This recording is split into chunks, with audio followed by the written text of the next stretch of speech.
Sleepy town settled for the night, where every lawn is tailored just right. And it's about time that the back porch light comes on. At that house down the street,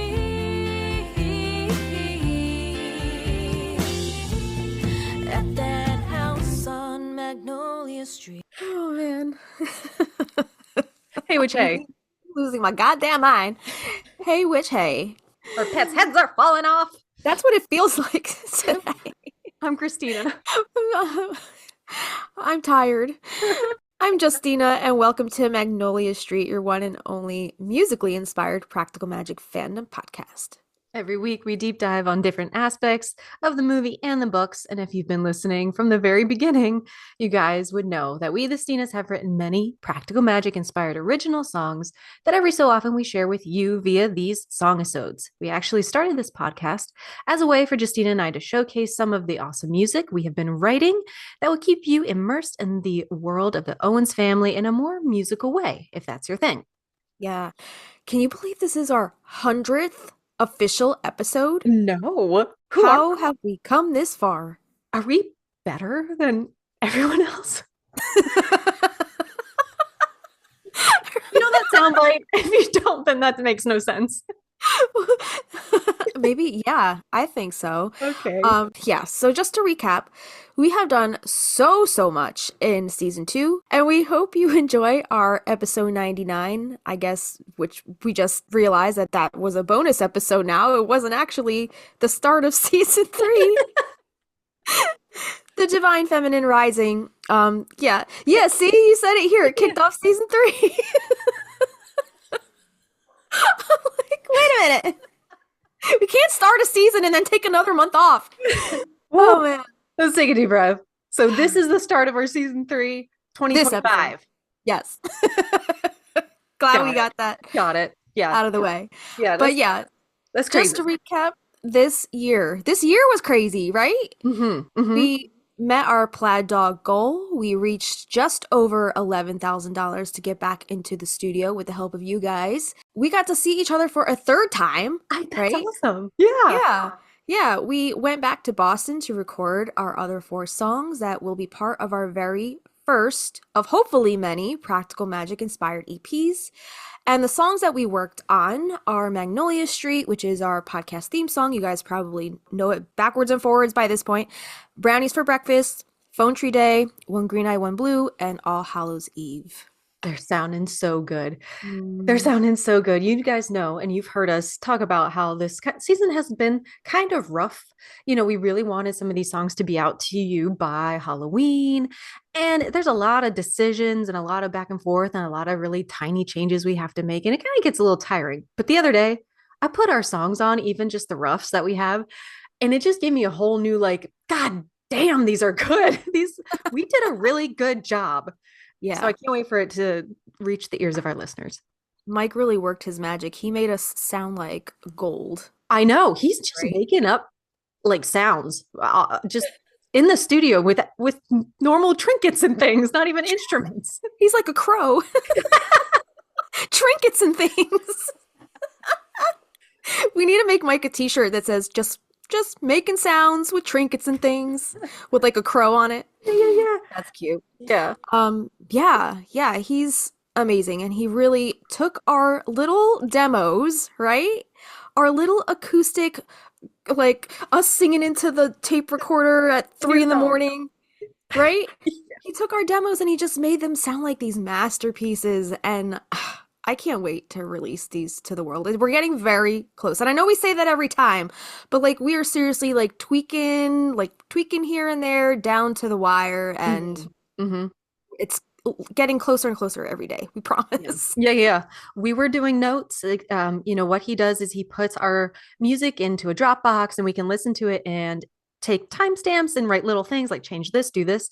And you and I were listening through, what did we do first? I think we did like One Green and One Blue. We had notes for that. And then we did Brownies for Breakfast and Phone Tree Day. And you and I both were like, no notes. It's perfect. And then we moved on. And it sometimes is really, really easy. But sometimes there's little things, exactly. in your mind what it's supposed to sound like, but getting that across to somebody in another state over Zoom, over Marco Polo is hard. Yeah. Sometimes it's hard. Yeah, that's definitely come with some challenges. Mhm. But this is all part of the process, and I'm just really looking forward to finally getting these songs Me out too. to you guys. Like it's been such a process and a long process at that, but well worth it. We're And I think AMC. it's gonna be worth the wait. We promise you. Yeah. And that's all thanks to you guys and the team over at Plague Dog Recording. And also, like, speaking of other things we've done, June 10th, the WB completely melted our faces off with the news that the Practical Magic 2 film has been greenlit and is now in the works. We lost our shit. Right? Yeah, so much so that Kristina had to disappear off social media and go walk into the woods while I held. evaporated. Well, you did evaporate. While I had to like hold down the fort here and like respond to all the social media messages and the outpouring of like, did you guys see the news? Did you guys see the news? And then we did like a whole entire bonus episode about it. So I think we have a little clip here about us losing our minds. This was our Instagram live that we did in the moment. I was at work and I just had to pull myself away because the night before you had sat up to like watch the drop, but then they did a whole trick, you know, they blindsided you the next morning basically. Yeah. Right? Because we thought it was just like, oh, like it's Halloween. They're gonna, you know, release Practical Magic and, you know, 25th anniversary, whatever it is. No. I think you signed off for a hot minute. You were like, that's it. It, and then I was like, girl, look. Yeah. You're Well, like, well, they trolled us. The WB on TikTok trolled us until 3 in the morning. mhm. And I was like, I am not waiting up anymore. If this is it, if this is the announcement, this is bullshit. So I went to sleep, and then the next morning it was just like, Wheels came off. yeah. And I was like, I don't even have words for it. It was just crazy how it all happened. And then, yeah, and that. So I thought we could revisit us in real time and our discussion that day. So here it is from June 10th, I believe. Here you go. Enjoy. All right, hold on one second because I went back to the WB site at like, I don't know, that 7, 8 a.m. or the TikTok, right? And it was still the same bullshit. And I was like, okay, we were trolled. Okay. Yeah. So like a couple minutes ago, I saw somebody messaged us on our account, on our Instagram. I saw something from Australia Yeah. with them talking about, and then I was like, wait, what? I didn't read it all the way because Amanda. It was Amanda. because I didn't want to ruin it for myself in case, you know, so I went to the TikTok thing after you were like trying to call me. You're and I was like, what is going on? Yeah, I was like, I'm on the toilet. I can't answer the phone right now. Reload's here. Summary. So then, I called, I went to the TikTok real quick just to see if something else popped up. And I saw what it said on the image. And then I was like, call me back right now. Should we watch? I don't know how to feel right now. Because calling you, my heart was pounding. I was like, this has to be like that Practical Magic 2 poster that was going around, but it's from the WB Motion Pictures account. So Right. I'm floored and I'm speechless. And this morning you messaged me because, you know, Miss Beautiful Alice Hoffman was sharing our Instagram story, right? And then she sent us the fingers crossed emoji a few times. Yeah. And then I messaged Alice like, we are so confused. We said, no matter what, it's from all of the hype and all of the people that are super excited to see this, any capacity this story can come out as, like, we are all for. But I told her, I was like, what the heck, WB? Like, Yeah. get it together. We're dying here. And Justina texts me. She was like, such balls on you or something like that. And I was like, I was so confused. And then not even an hour later, I messaged her and I was like, we are no longer confused. So I can't even form words right now because I'm like, what's going on? It doesn't feel real. It kind of still feels like a practical joke. Right. Yeah. But it And apparently is real. should we watch this? If it's just that one TikTok, if it's the CapCut one.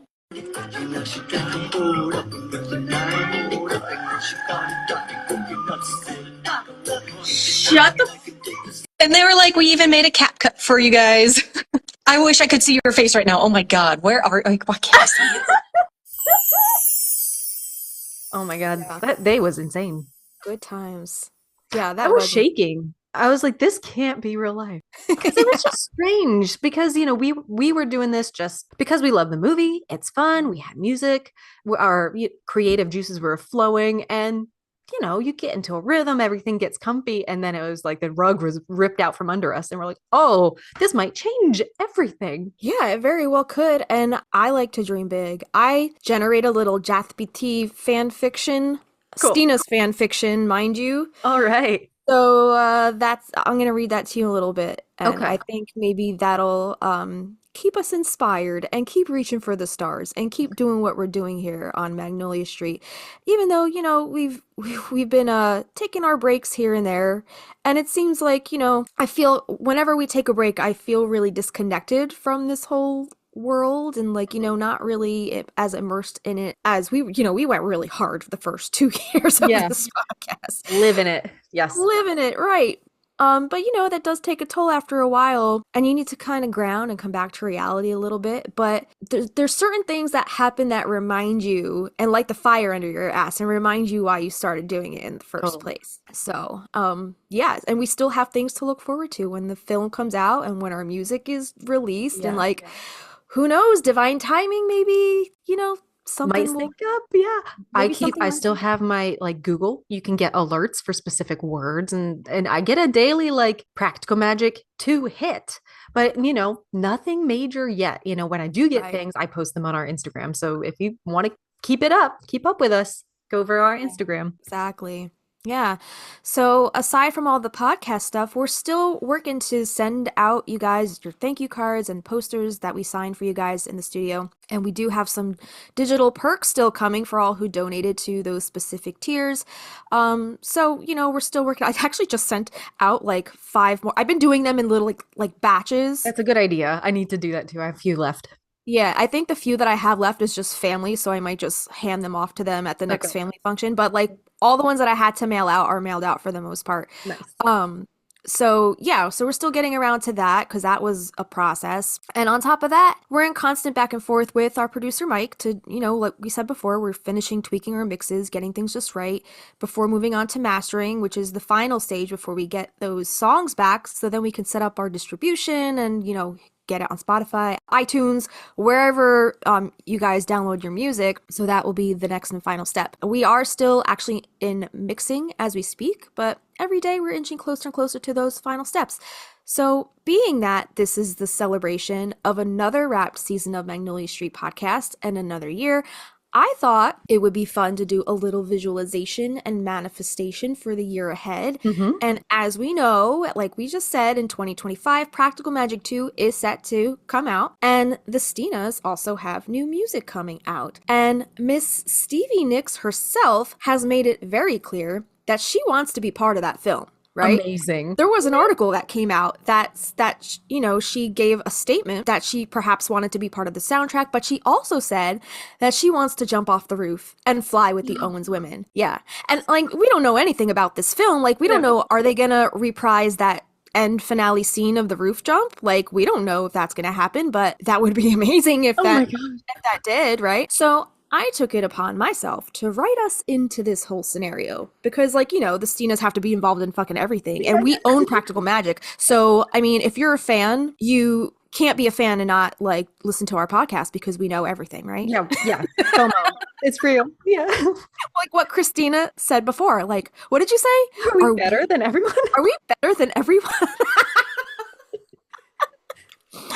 All joking and our egos aside, I just I couldn't help myself. I had to write us into this scenario because how freaking amazing would it be if Stevie McFudgeon Nicks herself heard the Stina's original music, most specifically All Hallows Eve, which was inspired by that roof jumping film finale scene from the first movie, right? And Stevie loves our song so much that she actually wants to put her voice on our track, and she makes it very clear that it needs to be in the long-awaited Practical Magic 2 film on the soundtrack. Our song. I'm gonna cry. That would be crazy. I mean, that would be the ideal scenario, right? Yeah. And I mean, maybe it's a little far-fetched, but I'm gonna choose to be that Delulu to think that anything can happen. dream big, right? Dream big. Like why are we Why here? not? Mhm. Why did we start this in the first place if we, you know, didn't want something magical maybe to come of this? Yes, I mean, we love exactly. practical magic. First and foremost, that's why we would just wanted to gush about practical magic all day, every Right. day. But I mean, like, the story in and of itself is about magic and finding that magic in the everyday. And, you know, when you pour your heart and soul into creating something, it's nice to see magic come out of that too. It's nice to see other people embracing the magic and you're not alone. And like, you never know whose ears this is going to reach. Right. I don't think it is, maybe it's not as far fetched as we think. Maybe not. So I went to ChatGPT and I said, ChatGPT, write me a scenario in which Stevie Nicks hears the Stinas' original song All Hallows Eve that was inspired by the finale scene of Practical Magic, and she wants to record her vocals onto the track and have it added to the sequel of Practical Magic 2. So it wrote me this, okay? So it begins with an enchanted autumn night in Los Angeles where Stevie Nicks sits in her studio, her windows open to let in the cool October breeze. She's flipping through her emails when She one does not catches check her own emails. Yeah, right. Okay. Okay. She's flipping through her emails when one catches her eye. A forwarded link from her friend, a producer working on the long-awaited Practical Magic sequel. The subject line reads, "You have to hear this, All Hallows Eve." Curious, Stevie clicks the link, and within seconds, the haunting melody fills the room. The song feels alive. This is creepy, though, because, like, I didn't tell ChatGPT anything about our song, but Yeah. it somehow knew exactly what it sounded like. It Ooh. said, yeah, layers of acoustic guitar, ethereal strings, and a haunting vocal track weave together in a way that echoes the spirit of Practical Magic. Goosebumps. How did it know? I don't know. It's enchanting yet bittersweet, evoking the power and mystery of the witches jumping off the Owens mansion roof under the light of the full moon. The chorus, both haunting and empowering, sends shivers down her spine. By the time the final note fades, Stevie is mesmerized. She plays it again, then a third time, before picking up her phone and dialing the producer. "Who is this?" she asks without preamble. "The Stinas. What's their story?" What's their story? What's their story? Who are these girls? The producer laughs. "I thought you'd like it. They call themselves the Stinas, Justina and Kristina. They're huge Practical Magic fans. They've got this podcast where they deep dive into witchcraft, music, and the movie's themes, but they're also musicians, and they released an entire album inspired by the Owens women. And the song All Hallows Eve," Stevie says. "It's perfect. I need to meet them. I need to be on this track." Oh my god. I know. This song was inspired by the finale of Practical Magic. "I'm thinking of pitching it for the sequel soundtrack," the producer says. "Pitch it? No," Stevie interrupts. "This song belongs in the film, and I want to record on it." Dang. She's so serious. Thanks, Stevie. Yeah, damn. So there's a pause. "You're serious?" the producer says. "I'm dead serious," Stevie says. "That song is magic. It's everything the Owens women represent. Get me their number." Oh my god. I would melt. She's demanding to meet us. Oh. To be on our song. Oh my god. The producer chuckles. "I'll make the call." All right, so the call to the Stinas. Justina and Kristina are recording their latest podcast episode when Kristina. I'm just gonna hold my phone just in case it starts ringing here. Would that be so meta? This is so meta! When the Kristina's phone buzzes with a message, she glances at it and freezes. Dude, if that fucking happened, we're witches. We're fucking witches. Yeah. Hit or miss witch? Nah, we're fucking witches. Kristina's phone buzzes with a message. She glances at it and freezes. Well, first of all, you would call me Just. You wouldn't call me Justina. You go, Just? Pause the recording now. "What's going on?" Justina asks. Kristina shows her the This is reading a lot like it did when Alice Hoffman followed us on Instagram. Where you kept calling me and I kept like hanging up on you because I was on the phone. And I was like, why is she calling me? Up your phone! I first would not tell you to pause the recording. I would keep the recording going for sure. Yeah, we would need to capture that, in the moment. "What's going on?" Justina asks. Kristina shows her the message. It's from the producer of Practical Magic 2. "Stevie Nicks heard our song and wants to record vocals on our track." The room goes silent, except for the hum of their recording equipment. Our snowball microphones just shorting out. They both scream, except you can't hear it because the snowball microphone suppresses our screams, so you just hear like their voices colliding in a chaotic mix of joy and disbelief. Stevie Nicks wants to record with us? Justina finally says, her hand shaking. Kristina nods. And she wants to put the song in the movie. I don't know if I'd be able to talk. I would just... Nicks had any like pull or say of Right. like what goes on. Right. I think she does. Maybe. So the collaboration, okay? We're gonna go to Stevie Nicks' studio and she's gonna record our song with us. Oh. So when Kristina and Justina walk into the legendary Malibu recording studio, the air feels charged with magic. They're trying to play it cool, but their hands are clammy and their hearts are pounding.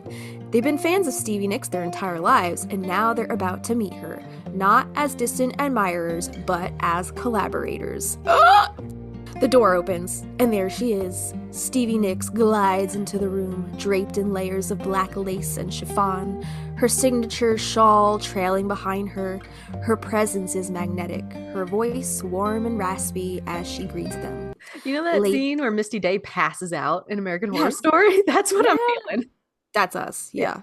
Ladies, Stevie says, smiling warmly, I've been waiting to meet you. Justina, Kristina, Stevie says with a smile, her eyes sparkling. The witches of music, I presume? Kristina freezes for a moment, her mind racing. Did Stevie Nicks just call us witches? Justina, ever the more composed of the two, barely, steps forward, shaking Stevie's hand. It's an honor to meet you. You've been an inspiration to us for so long. Kristina nods vigorously, finally finding her voice. Honestly, this doesn't feel real. You're Stevie Nicks, and you're here with us to work on our song? And then Kristina just turns into a puddle like she did when she heard slide guitar on our track record. Yes. Stevie laughs, a warm, enchanting sound. I am, and let me tell you, All Hallows Eve feels like a spell I've been waiting to cast for years. You've created something extraordinary. The Stinas exchange a quick, disbelieving glance, their faces a mix of awe and giddy excitement. Kristina blurts out, We're trying so hard not to fangirl right now. Stevie leans in, conspiratorially. Oh, please, I'm a fangirl of you two. That podcast of yours, I've listened to all your episodes. You get it. You understand the magic. Oh my god! I can't. Both of them nearly melt on the spot. Justina stammers, You've listened to our podcast? Of course, it's fantastic, Stevie says matter-of-factly. That does sound like something she would say, like, it's fantastic. She says matter-of-factly, it's what led me to your music, and now here we are. That song, All Hallows Eve. It's like stepping into the Owens Garden on a moonlit night. Let's make some magic together. As they settle into the studio, Kristina and Justina can barely contain their excitement, but they quickly realize how down-to-earth Stevie is. She offers suggestions with warmth and humor, encouraging them to trust their instincts. At one point, Stevie wraps a shawl around her shoulders and steps up to the mic to record her harmonies. Watching her sing, Kristina leads toward Justina and whispers, I think we might have accidentally manifested this. Justina whispers back, the best spell we ever cast. Goddamn. I know you're not done, but I'm just recalling how I can't speak because I'm imagining myself there. Like being in Plaid Dog Studio, how overwhelmed I was. I was like, this is amazing. Can you imagine even just being in the studio with an artist to that degree? I cannot. Yeah. Oh. Yeah. Oh my God. Okay. So, the session is magic. They sit together at the piano, reworking harmonies and adding Stevie's signature vocal flourishes to the track. Let's add a whispered chant here, Stevie suggests at one point, something that feels like a spell. The Stinas nod and they work late into the night, layering harmonies, whispered invocations, and soaring melodies until the song becomes a transcendent anthem of sisterhood, love, and magic. When the session ends, Stevie hugs them both and says, This is just the beginning. You two are magic. You've captured the heart of the Owens women, Stevie says as they finish. The strength, the love, the magic. This is going to be unforgettable. The Stinas leave the studio floating on air, overwhelmed by the surreal experience. Kristina walked into the woods. She didn't even make it on the plane home. She went dark. As soon as they're alone, they burst into joyful screams, unable to contain their emotions any longer. That just happened, Kristina says, her voice trembling. Stevie Nicks called us magic. We worked with Stevie Nicks. And now we have to tell everyone without sounding like we're hallucinating, Justina adds with a laugh. They walk out under the moonlight, clutching the memory of the night like a treasure. Two dreamers who turn their love for practical magic and music into a moment that will stay with them forever. Dude, ChatGPT is like on point. Killing it. How does it know these It details? did leave out the fact that Avi would be in the corner just like with his camera, like filming our dumb asses, like melting into the couch, watching Just Stevie Nicks do her capturing- magic. Yeah. Oh. Man. So the premiere, okay, the film premiere. So months later, the world gathers under a harvest moon for the premiere. Oh, wait, it says months later. Isn't the harvest moon at the end of October? Yeah, ChatGPT. Okay, sorry. Yeah. It gets its timeline just as mixed up as the Practical Magic 1 scriptwriters. Yes. March 8th, 1998, the world gathers under a harvest moon for Summer the premiere. solstice. For this Practical Magic 2 premiere. The climactic scene where the Owens women unite to confront their past unfolds against the ethereal backdrop of All Hallows Eve. Stevie's haunting whispers and the Stinas' harmonies send chills through the audience. The song becomes an instant classic, hailed as the anthem of the Owens women and modern witches everywhere. Justina and Kristina's podcast sees a meteoric rise in listeners. And their album becomes a must-have for fans of magic and music and practical magic film, right? Yeah. Stevie, ever the enchantress, watches it all unfold with a knowing smile.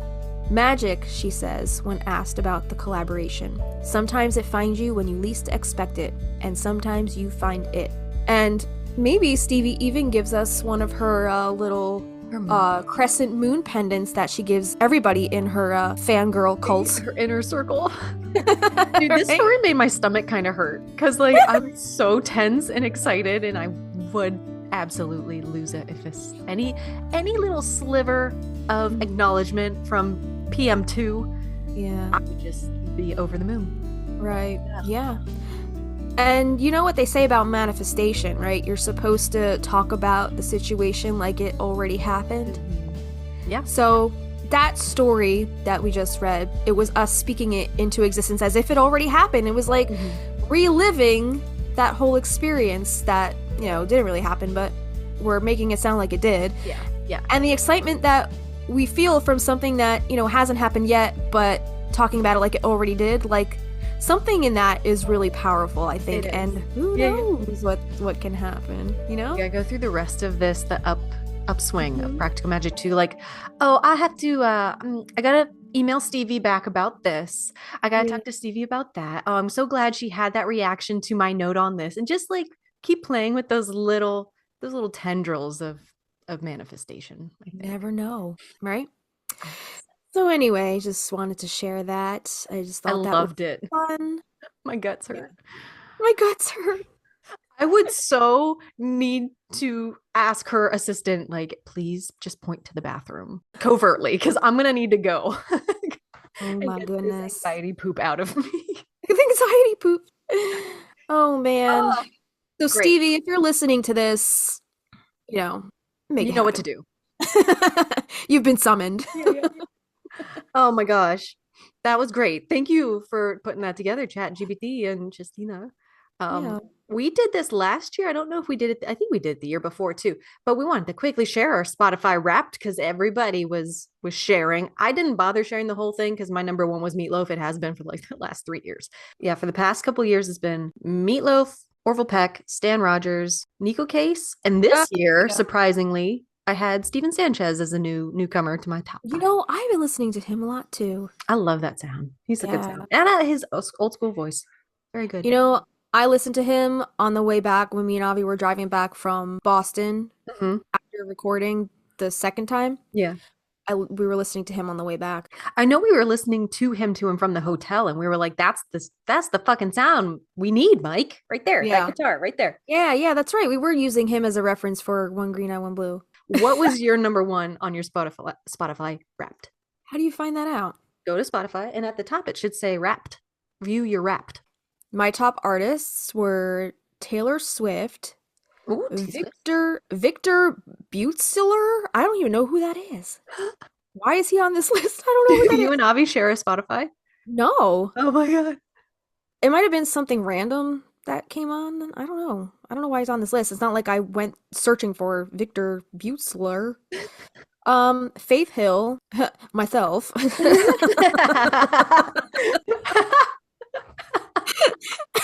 And Vanessa Carlton. So there you go. Myself. So the top songs that I listened to were Down Bad, Guilty as Sin. Those are both off Tortured Poets Department. Me from Faith Hill. I listened to that song a lot because we were using that as reference for Phone Tree Day, I think. This Kiss, I Can Do It With a Broken Heart.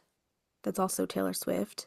Yeah, so I listened to a lot of Taylor Swift, I guess. Did. Like in May or June when she released Torture Poets Department, I was listening to that like back to front pretty consistently.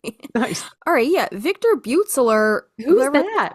whoever this is, they're showing up in my music evolution. Is it a composer? Like for a soundtrack? Oh, that's who it is. All right, so I played this game, or it's like a series of games. They're like point and click adventure games on the phone.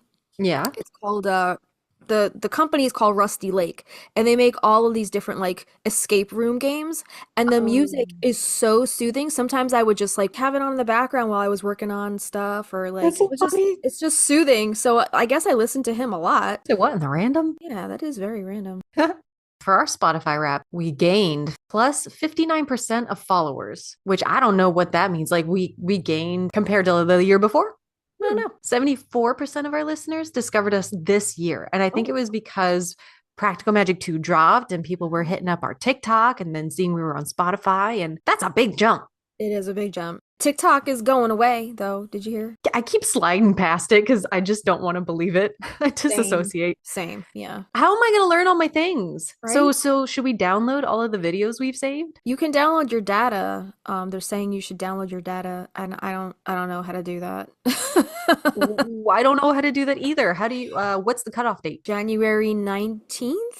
Are you kidding? No. I'm not going to comment on it. Okay, I got to figure out how to download my data. There's so much on there I need. Yeah. Unreal. Yeah. So is it just going to be reels? Like Instagram Reels? Mm-hmm. Probably. But like, That's so yeah. lame. Yeah. There's a sound bite going around. Like different people keep putting their like spin on the same sound bite. If I find it, I'll have to send it to you. But Okay. this girl's like walking through a house with like a candelabra, and she's like, I can't spend eternity here. This place reeks. Bots. Tired memes. What is this? Societal decline! she was making fun of how like Instagram is so like behind on everything.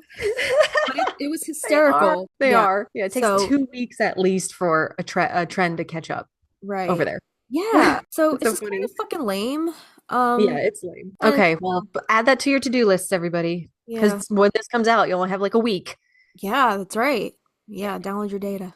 Okay. Our number one episode, of course, is Welcome to Magnolia Street, where you get to meet us. It's a strange and wonderful place to start where you get to hear us. We were talking on our phones because initially Anchor was a phone app that Justina and I were basically having a telephone call. And that's when we discovered Kristina's phone mic was terrible and she couldn't read. But this was really fun. We got to like talk about ourselves and how we came to Practical Magic, and just feels like we were just little babies back then. Oh my God. Yeah. But it was streamed 352% more than like our average episodes, which Yeah. is kind of scary because we have so many better episodes. Yeah, it sucks that like, you start at the bottom, right? Ground zero is like everybody's got to start somewhere, and that's always the place where people go to start your journey. Like people are like, okay, if I'm going to listen to this podcast, I might as well start it at the very beginning and then, listen to more.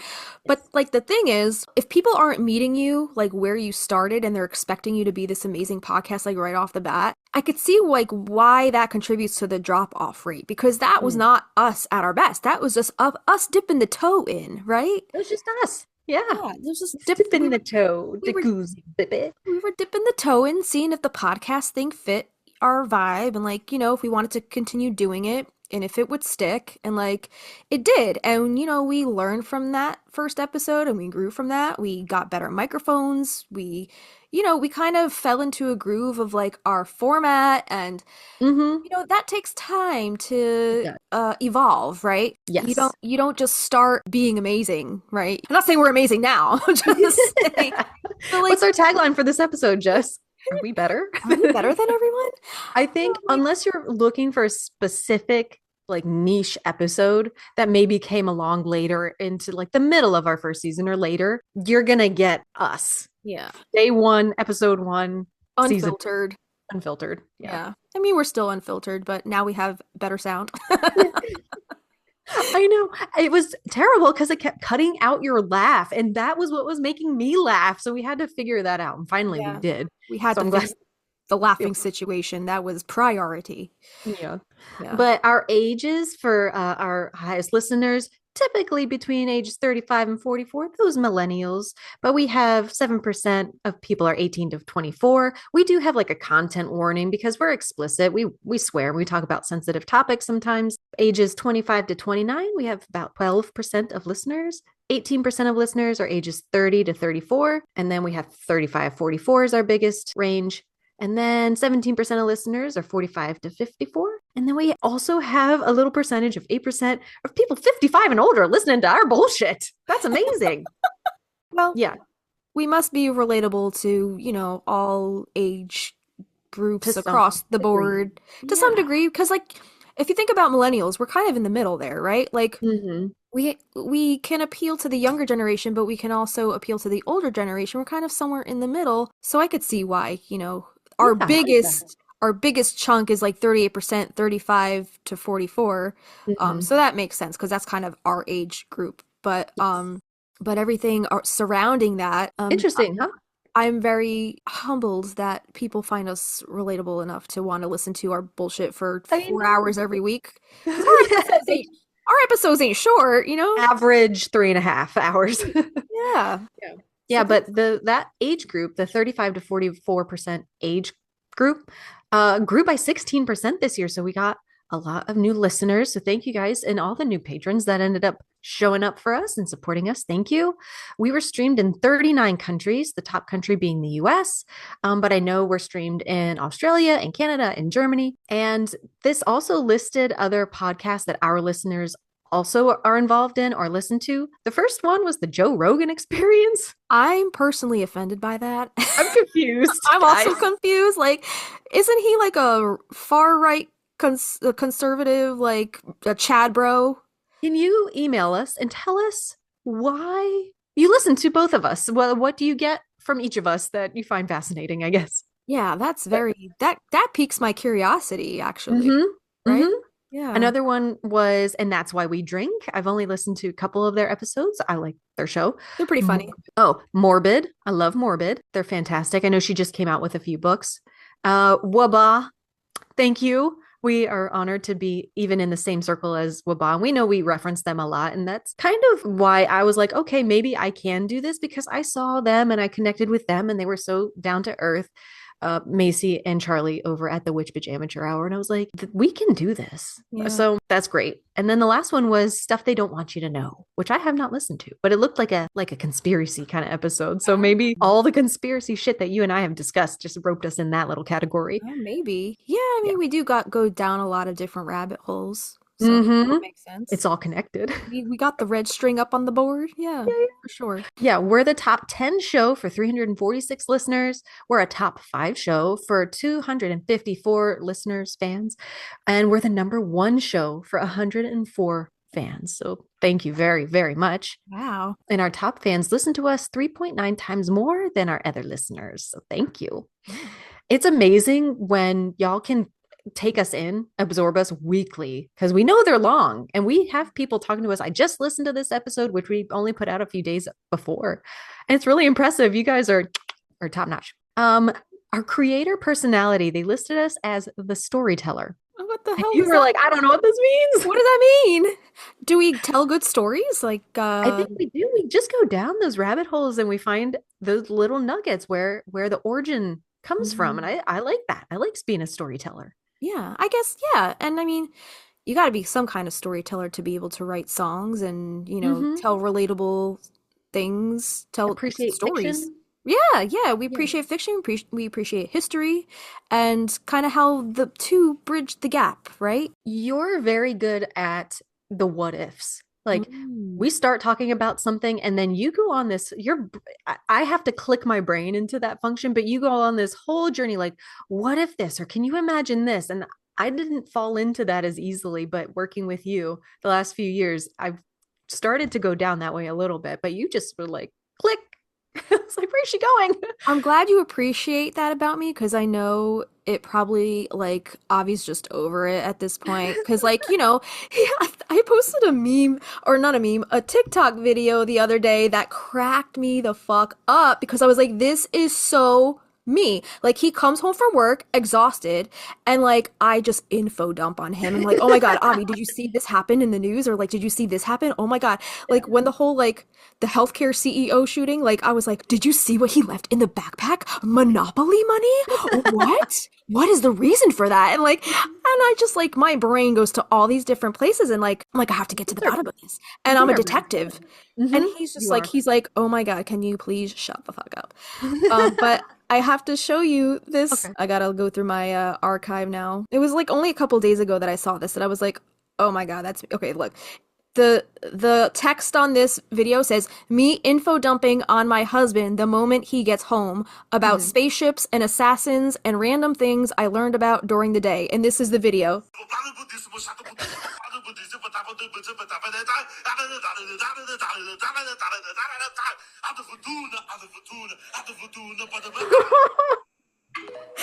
That's me info dumping on Avi when he gets home. Oh my God. He's like, please shut up. I'm tired from work. Just rattling them off. Yeah. But there's so much. It just doesn't, it's like, what's on your bingo card, right? It's just like, boom, boom, boom, boom, boom, boom, boom, boom. Exactly.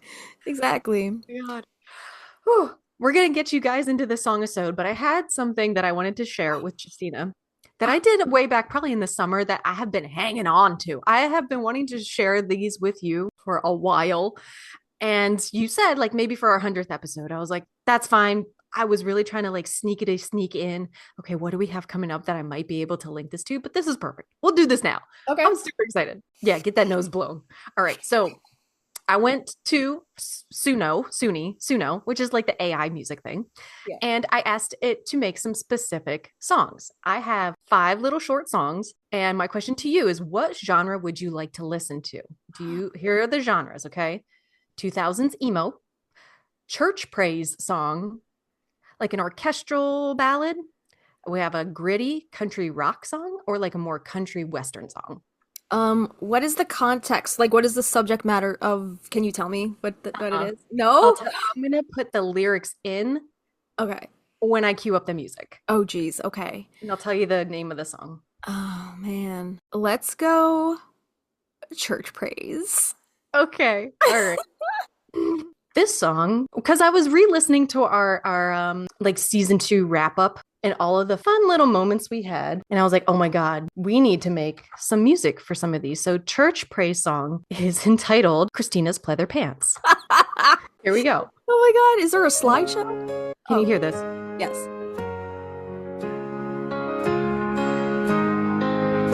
No slideshow. Sunday morning, life falls through. Kristina walks in the streets so new, with pleather pants beneath her robe. In church she finds her secret code.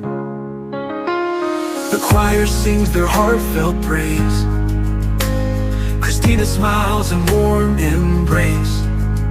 She's got a style that others see, but hidden pleather sets her free. Oh, Kristina in her pleather pants, she's got rhythm in her stance. In the house of the Holy Grace, a hidden pleather sets her free. Oh my God. Pleather Oh, sets her free. Kristina in her pleather pants, she's got rhythm in her stance. In the house of the Holy Grace, She brings a special kind of pace. She serves the altar with pure heart. Her outfit's in work of art. Beneath the robe so white and true, her pleather pants are shining through. The preacher sees her but no shame. For service brings a greater aim. With hidden strength she carries on. The spirit's light, the morning's dawn. Oh, Kristina in her pleather pants. She's got rhythm in her stance. In the house of the holy grace, but hidden pleather sets her free. Oh, Kristina in her pleather pants.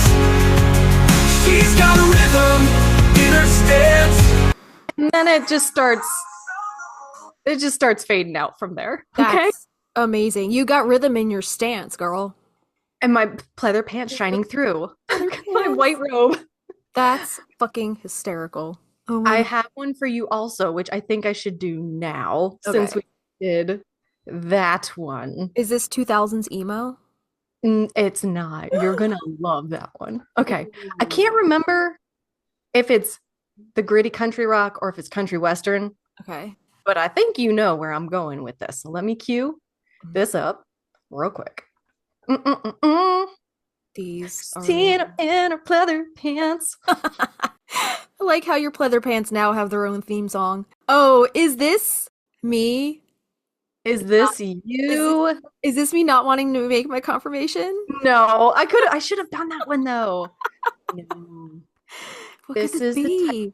Tina Justice. Tina Justice. Tina Justice, a short but mighty rock star, lighting up the stage. Mama to those two fur babies, girl, is like a wild hurricane. Cute. Her voice cuts through the chaos, a rugged heart with love for felines. Crowd screams, feed her spirit, living fast, walking the line. Ain't no chain can hold her, fearless till the end of days. Tina Justice, she's short but mighty, blazing down those dusty highways. Oh my god.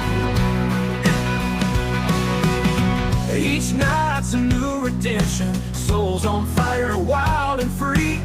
Six string or true confession, life ain't no guarantee. Stage lights blind the shadows, love and pain forever linked. Grit and grace, they define her, every song's another ink. Thunder in her footsteps, pride in every single word. Tina Justice is short but mighty, wings on every bird. Ain't no chain can hold her, fearless till the end of days. Tina Justice, she's short but mighty, blazing down those dusty highways.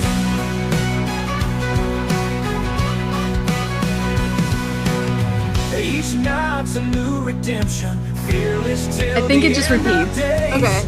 Tina Justice, she's short but mighty, blazing down those dusty highways. Anyway, I thought that was so cute. It was Adorable. such a theme song for you. Tina Justice, she's short and mighty. She's short but mighty. She's short but mighty. She's Aw. short but mighty. Tina Justice. All right. What is your next choice? We have gritty rock, orchestral, or 2000s emo. 2000s emo. Okay. All right. Let me get the lyrics for you. Tina Justice. This one, I did this one first and then was like, oh no, what have I unleashed? Ooh. Okay. I think we need a theme song for everything now. I agree. This, I was crying listening to this. This song Okay. is is titled Avi and Exorcisms. Okay, you chose the perfect genre for him. You know. He's such an Okay. emo boy all the way. Here we go. All right. Shadowy alleys dim light in the moon. How many exorcisms I've been to include? Behind every corner fear haunts heavy steps. Unknown and unwelcome, he feels the depth.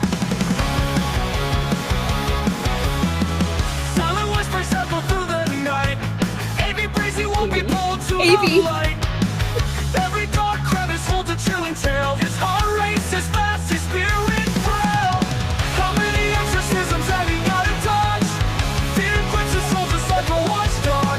One wrong turn, he feels the dread. Ghostly fingers dancing in his head. How many exorcisms have you gotta dodge? Fear grips his soul just like a watchdog. One wrong turn, he feels the dread. Ghostly figures dancing in his head. Walking along the streets feels so cold. Amy's biggest fear whispers unfold. One wrong step in the eerie mist could drag into hell. How could he resist? Eyes and shadows been watching every move. Feeling trapped like a pawn to prove. Searching for solace in a world so bleak.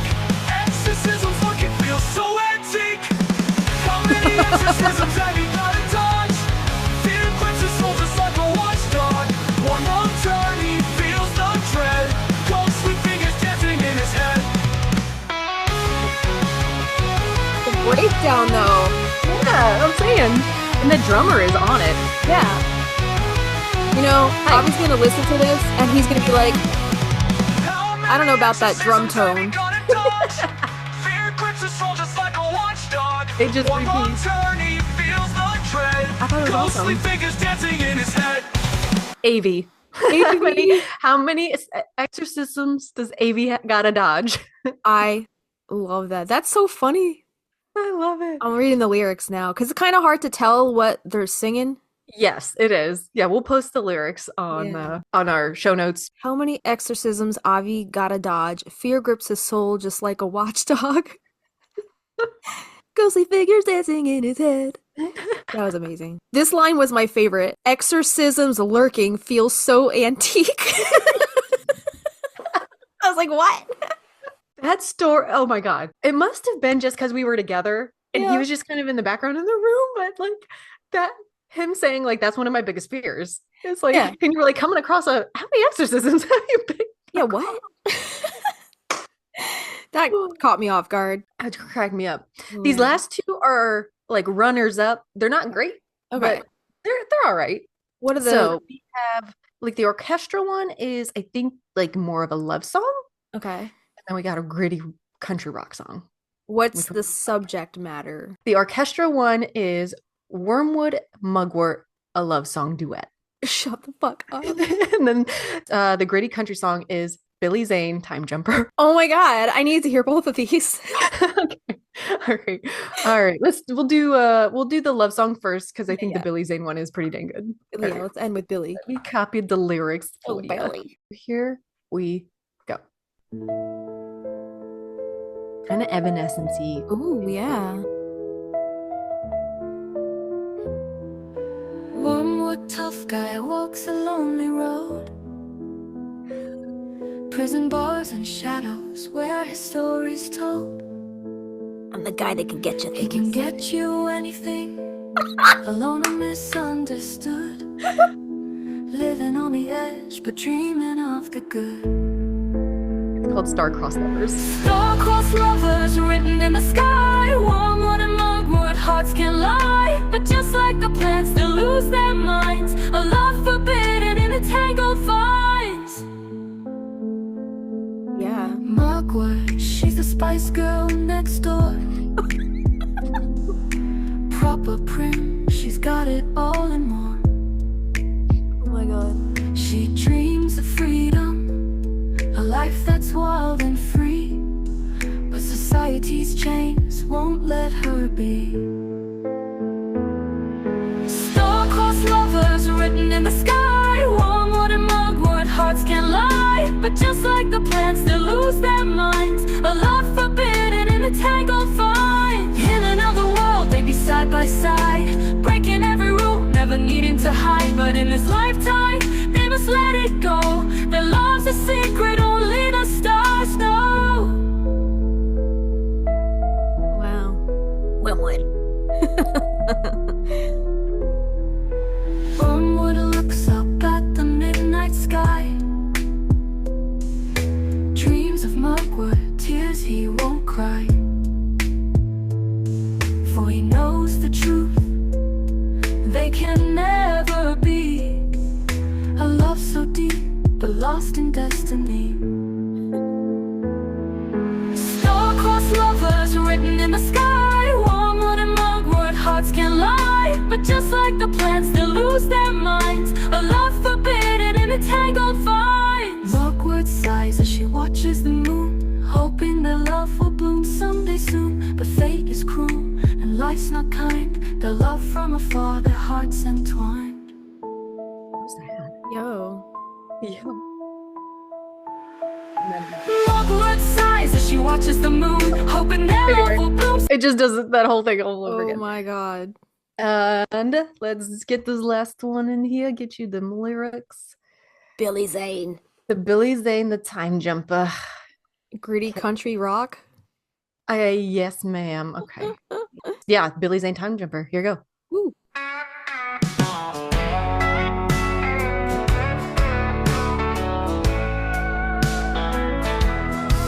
Billy Zane, he jumps through time, searching for a love to find.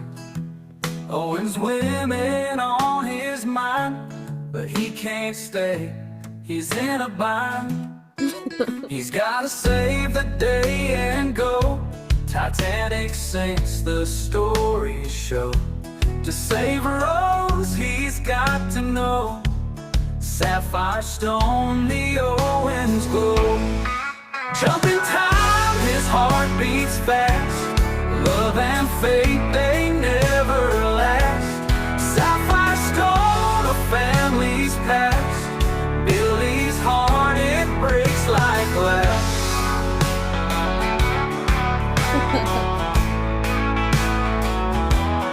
Rose on the ship goes down. In the water, she'll not drown.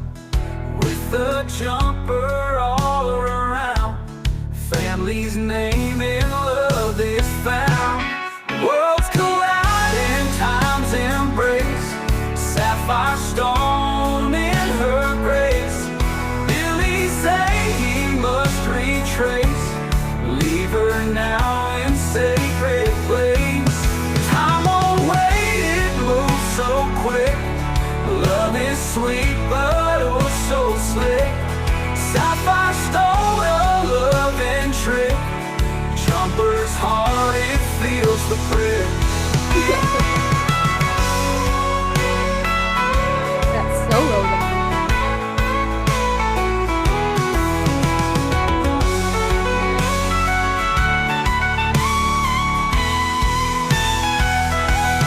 Time won't wait, it moves so quick. Love is sweet, but oh so slick. Sapphire stone, a loving trick. Jumper's heart, it feels the prick. There you go. Hope you enjoyed that.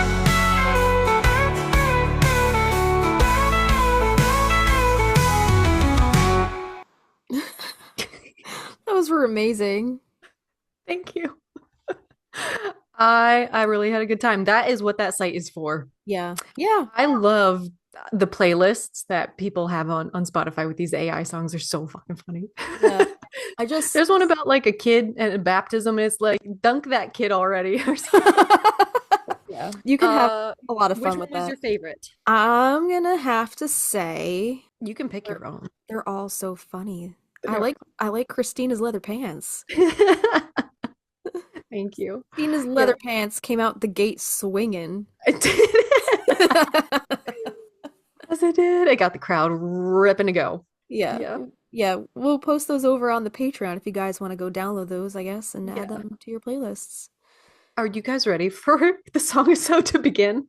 Yeah. Should we take a quick break and then when we come back, we'll get into our song of the day, which is Circle of Brooms. I gotta pee. Okay. All right. All right, be right back. Hey, little witches, Justina here, calling all practical magic fans and music lovers. This fall, get ready for something truly spellbinding from the Stinas. Kristina and I started Magnolia Street podcast as a way to share our original music inspired by our favorite movie, Practical Magic. We've been hard at work in the recording studio since September, brewing up our 5-song debut EP, Magnolia Street Volume 1. At the house on Magnolia Street, would you go down to Magnolia Street where the wisteria grow wild? At the house of magic and mystery, so would you go down to Magnolia Street? If you want the inside scoop on our music and the stories behind each song, join our Rose tier on Patreon for just $8 a month and dive into exclusive content from our song-i-sodes. Plus, bonus content from our highly anticipated upcoming EP. On there, you'll find lyric sheets, original demos, behind-the-scenes videos from the studio, blog posts, production notes, and more. Don't miss out on the magic. Keep up to date with us on our Instagram at Magnolia Street Podcast for all of our music news and be a part of our musical journey. The Stinas are bringing practical magic to life, one song at a time, right here on Magnolia Street. You didn't go down to Magnolia Street.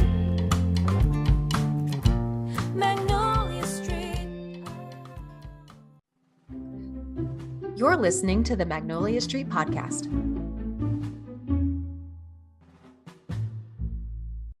Oh, so funny. Do you have a circle of broom? Do we do a card pull for song-i-sodes? Oh, I don't think we usually do, but I think there is a circle. Hold on, let me see. There is a card called Inner Circle. Uh-huh. The keyword on this card is strength. Well, strength and togetherness. And then the mantra on this card is we are stronger together. What was our last episode about? Women coming together, trying to break down the patriarchy. Mm-hmm. Support each other. Exactly. Community, building each other up, not tearing each other down. So this card says you could do it alone, but you don't have to. There's great strength in numbers. Rise up to gather the needed energy and courage from these bonds. This is also a message to reach out and fully connect with all elements. Not all witches practice with others. Some are solitary. These witches gain power and strength by connecting and honoring the elements. Deepen your connection with rope magic. Grab a piece of rope and make 5 knots, a knot for each element while speaking the affirmation with each knot: earth, air, fire, water, and spirit. When you are finishing the 5th knot, take a moment and gain the energy from it. Utilize it on your altar or make it into a bracelet. So again, I like how Joseph incorporates little bits of spell work into this deck. That is really cool. But I like that beginning statement. You could do it alone, but you don't have to. There is great strength in numbers. And that's exactly kind of like what this song was inspired by, and Sally finally at the end of the movie being able to stand up and say, I'm a witch, and also I need help. Exactly. And I need my community more than ever right now. Yeah. So Yes, absolutely. let's all put our differences aside, after centuries of persecution between the Owenses and the townspeople. Mm-hmm. And let's just put our differences aside and come together to work toward a common goal, right? And that was, they say this in the commentary, like when one woman starts crying, they all start crying. And I think in that phone call, they didn't see, well, there was no caller ID to begin with, but they didn't say, oh my God, it's the Owens women. I don't think those Owens women ever asked the town for anything. Mm-mm. And I think whoever picked up on the other end was like, I'm going to show up for a fellow human, a fellow woman. It doesn't matter who it was, and most of them were mothers. And I'm sure they were like, this could be my daughter in the future. And I hope somebody is there to show up for her. Yeah, so this song was inspired by that very scene. At the end of the film, Sally summons the phone tree to help exorcise the spirit of Jimmy from Gillian. And they all file into that room and surround Gillian in a circle. And when the women enter the room, you can kind of really feel the energy shift, right? Mm-hmm. They Mm-hmm. went from having fun and excited, all talking about their witchy experiences when they first, show up at the house. But when they enter that room with Gillian, where the brooms are laid out in a circle surrounding Gillian as she's writhing around on the floor, you can see how concerned they really are for her. And the energy surrounding the women went from that catty, clicky, competitive, how they were throughout the entirety of the film. Mm-hmm. It went from that to almost in an instant, you can see their demeanor shift into exactly what you said, into mothers, sisters, healers, nurturers. They saw another woman in distress and in pain at the hand of a man. And in that instant, they probably could all relate, right? They could all probably recall a single experience where a man inflicted that kind of trauma on them. And Exactly. Carla even says, right? What does Carla say? She goes, I've been strung out by a guy before, but this, Mm-hmm. right? Mm-hmm. And then we also see the quote lovelorn lady, who we think is based on the character Irene from the books. In the beginning of the film, we see her own experience with being strung out by a man. She was blinded by love. She paid the aunts to stick pins into a bird to get him to leave his wife for her. So it's like all of these women in the town came together in that moment, not only to save Gillian and to help Sally, but to bond in their collective experience of trauma caused by love or caused by an abusive man, whether emotional, physical, or in Gillian's case, spiritual abuse now at this point, right? Mm-hmm. So they're all able to come together collectively over this common denominator, right? Mm-hmm. Like they've all experienced some kind of trauma at this point. So when these women saw the reality of this situation, I think in that moment, they became that sisterhood, right? Let's put our differences aside. They became the bear. They became the bear, exactly. So Aunt Jet then instructs all the women to pick up the brooms, hold them at staff length, handle to brush. She then says, remember that as we go forth, it is only with our hearts beating as one that we can save the life of this child, right? Powerful Like, shit. that is powerful. Like, she just had to remind them.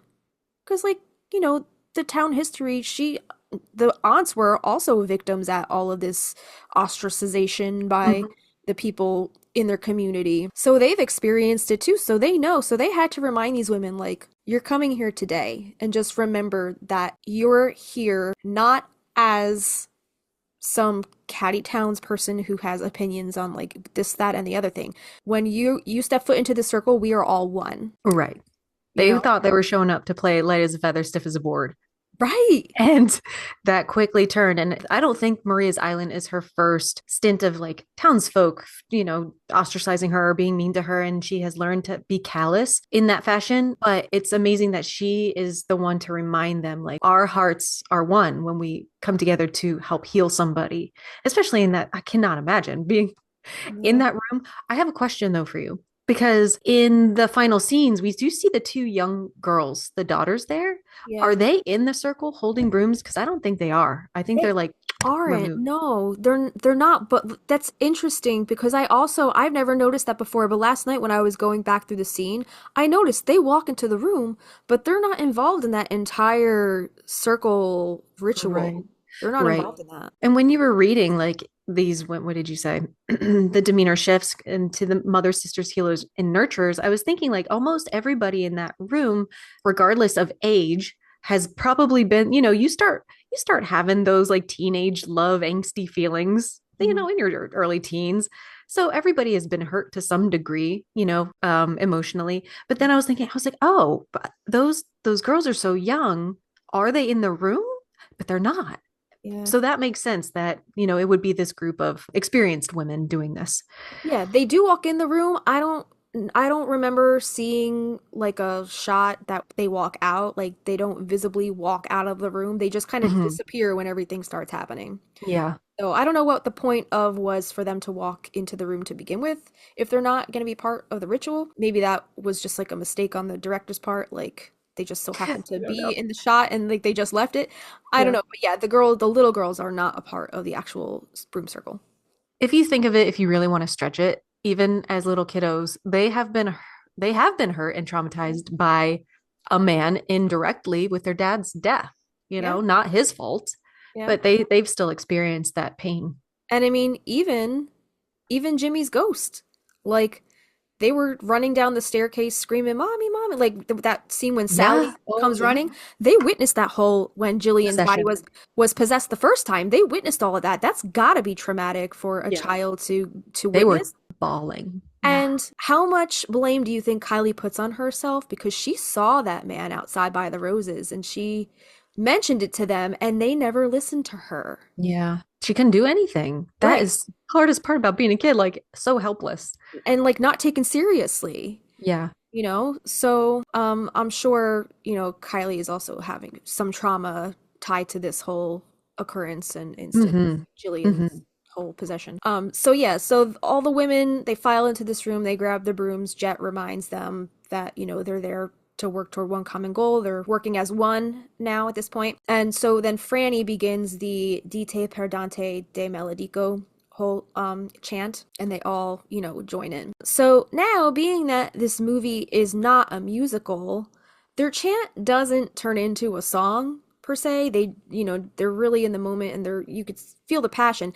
That's not to say that the emotion conveyed throughout the scene doesn't make you feel the same way that a song might. Chanting or singing in unison as a sisterhood, standing in solidarity together, it's something very powerful, and it's those very themes of solidarity, sisterhood, and inner strength that inspired the writing of the song that we're talking about today, our original song, Circle of Brooms. So before we get into the song and all the writing and the musicality of it, I just wanted to quickly talk about singing circles and witchcraft. So singing circles are often a key component of witchcraft practices, particularly this mentions within the Wiccan traditions, but I would say all traditions, really. Yeah. Yeah. I've been in a singing circle and our just pagan meetups. Right. I mean, even if we want to get religious with it, what do people do in church? They sing. And yeah. Mm-hmm. I Yeah. feel like singing has always been tied to some kind of belief system and faith, right? Mm-hmm. Mm-hmm. Raising that energy. Exactly. Raising the tone of power that way.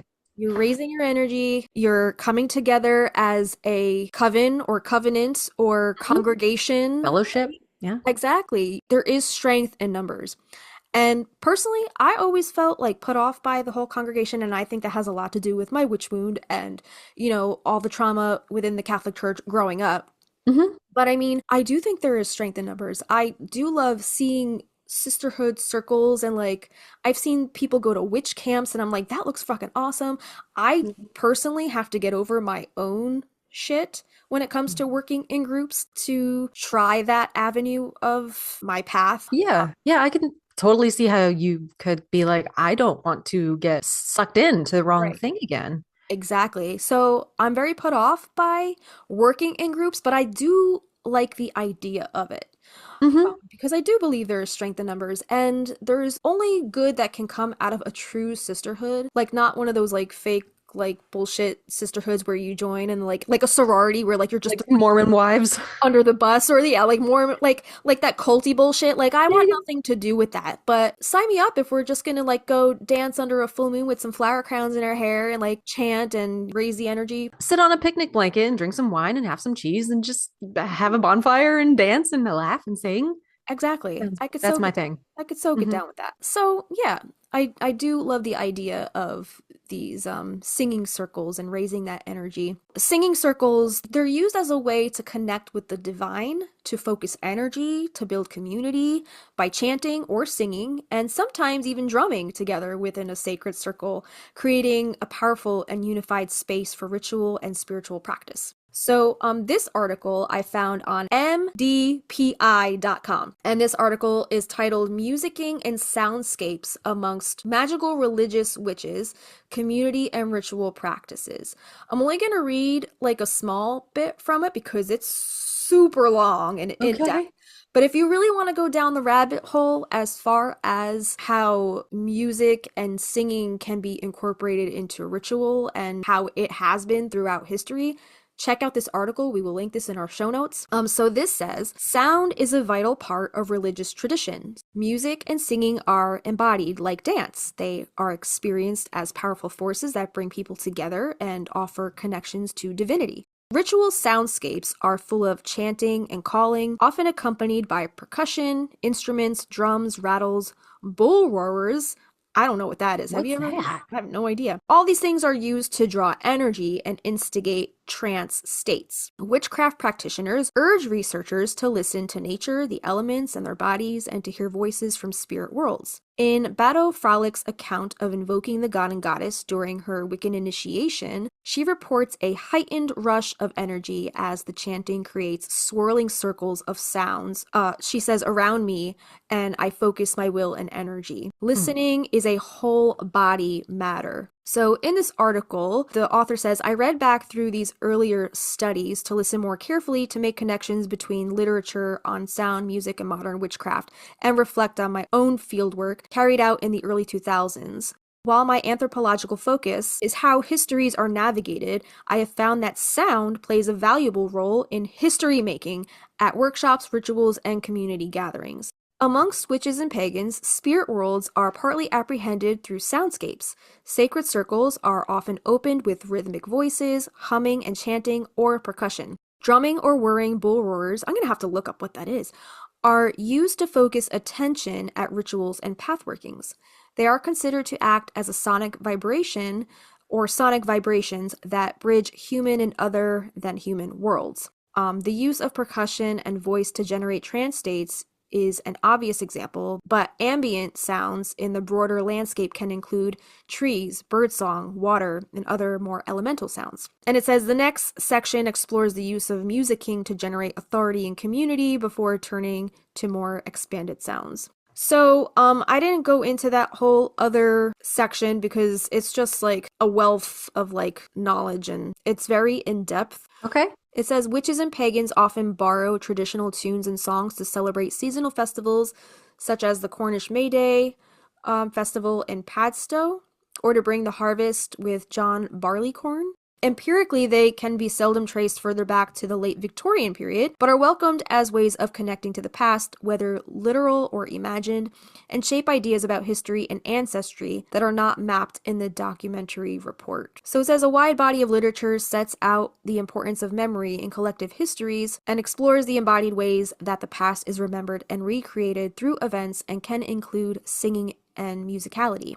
This can illuminate how singing and making music helps enhance connections to community and history. So I'm going to say that whether you're chanting or whether you're singing, it's kind of all comes from the same place of, you're trying to connect with the divine in some way. Absolutely. That power and energy. So I kind of tried to take what the women are doing in that scene, and even though they're chanting, I kind of tried to give it a musical voice, if that makes any sense. Yes. And connect what's going on between the sisters. Exactly. And what they've gone through with their ancestry, how many years, how many centuries have there been this persecution between the different sides, Right. So they're kind of drumming up all of that witch wound, that ancestral gunk, and they want to break the cycle, Mm-hmm. The circle of Brooms not only brings together that community, but if you think about the circle of Brooms, it's also like the circle of that cycle that they are now breaking. Yes. Yeah. Oh, yeah. Because when they clasp their hands and that light explodes, all the women let go of their hands. Boom. Yeah. That's the healing light. And maybe in turn, that's what Sally meant, where she says, I would like to think that the curse has been broken because they are breaking the cycle. Did we just solve the riddle that has been haunting us for 3 seasons? Are we better than everyone? Maybe the curse was never like the husband's dying. It's just the curse that they have perpetually put themselves in. It was the patriarchy. You need to write a dissertation on this shit. They had dismantled the patriarchy in that very moment, because if you know how the patriarchy is designed, it's designed to pit women against each other because it's for their own benefit. So them taking years, centuries of persecution, and that witch wound coming out of the depths of all the gunk of we said the lotus grows through the mud. Remember that conversation that we had? Yeah. In order to experience something as beautiful as finding a sisterhood to connect and community and solidarity with one another, they had to bit by bit break down those systemic things that were in place for so long. Yeah. And I think in that moment they did, and I really do think now, thinking about it and having this conversation, I'm having this realization right fucking now. It is real life. That was the curse that they broke. They dismantled the patriarchy by coming together and saying, no, fuck that. We're not going to do that anymore. We're gonna This come one- together now. This reminds me of the conversation we had with Karen Awad, and their self-hexing. Basically, they self-curse themselves and how to break all of that. That's giving me that vibe for sure. That's Right. amazing. Yeah. And I mean, if we want to tie this to the last episode that we put out about the rise of the divine feminine, and if we want to get political about it, look how many women voted against their own best interests in this election, right? Yeah, because of the internalized, like the instinct. It's not even an instinct, you Uh-huh. know, because it's the instinct would be to preserve your gender and their rights, but it's that learned patriarchy. Indoctrination, right? It's ingrained into their every fiber of their being since childhood. It's like what society expects of you. Society expects women to be competitive and get pit against each other. If I could like dumb it down like to a base level to maybe some of the younger listeners, it's like a pick me girl. Yeah. It's like a pick me who's like trying to cater to the men's. you know? Like, do you want to be a pick me girl or do you want to be a girl's girl? Want to be a bear. Do you want to be the bear? Yeah. You Be a girl's girl for sure. You want to talk shit about the girl because, you know, she's got period blood on her ass? Or are you going to be the girl that goes up to her and puts a hoodie around her waist to hide it? Right. You know, that's really It all comes down to that. what it Yeah, comes all down comes to. Exactly. Be there for your fellow sisters. And that's what this scene is really about, right? Yes. It's just putting all the bullshit aside and coming together because we are stronger together than we are working against each other. Yeah. So why sing? Like why sing in a circle? Why chant together? Because singing in a circle, like we said, is a method to raise energy, evoke spirits, simply create a meditative state during a ritual. So the circle itself is considered a sacred space, right? Often marked by candles, stones, other symbolic items, whatever Jet and Franny had set up in that room, including the actual circle of brooms. And remember our broom episode where we were talking about, was it the boo hag? Or that got caught in the broom bristles? Nothing can enter past those broom bristles because all that stank ass energy is getting cut off right there. It's getting caught in those broom bristles, right?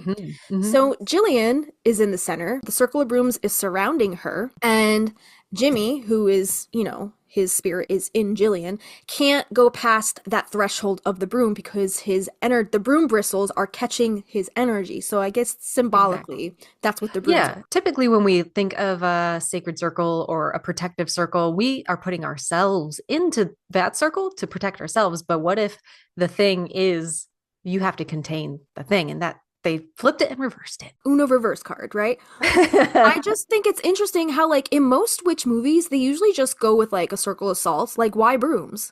Right?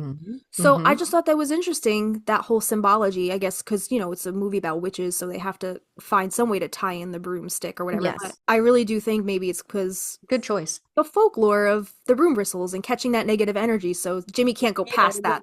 I like it.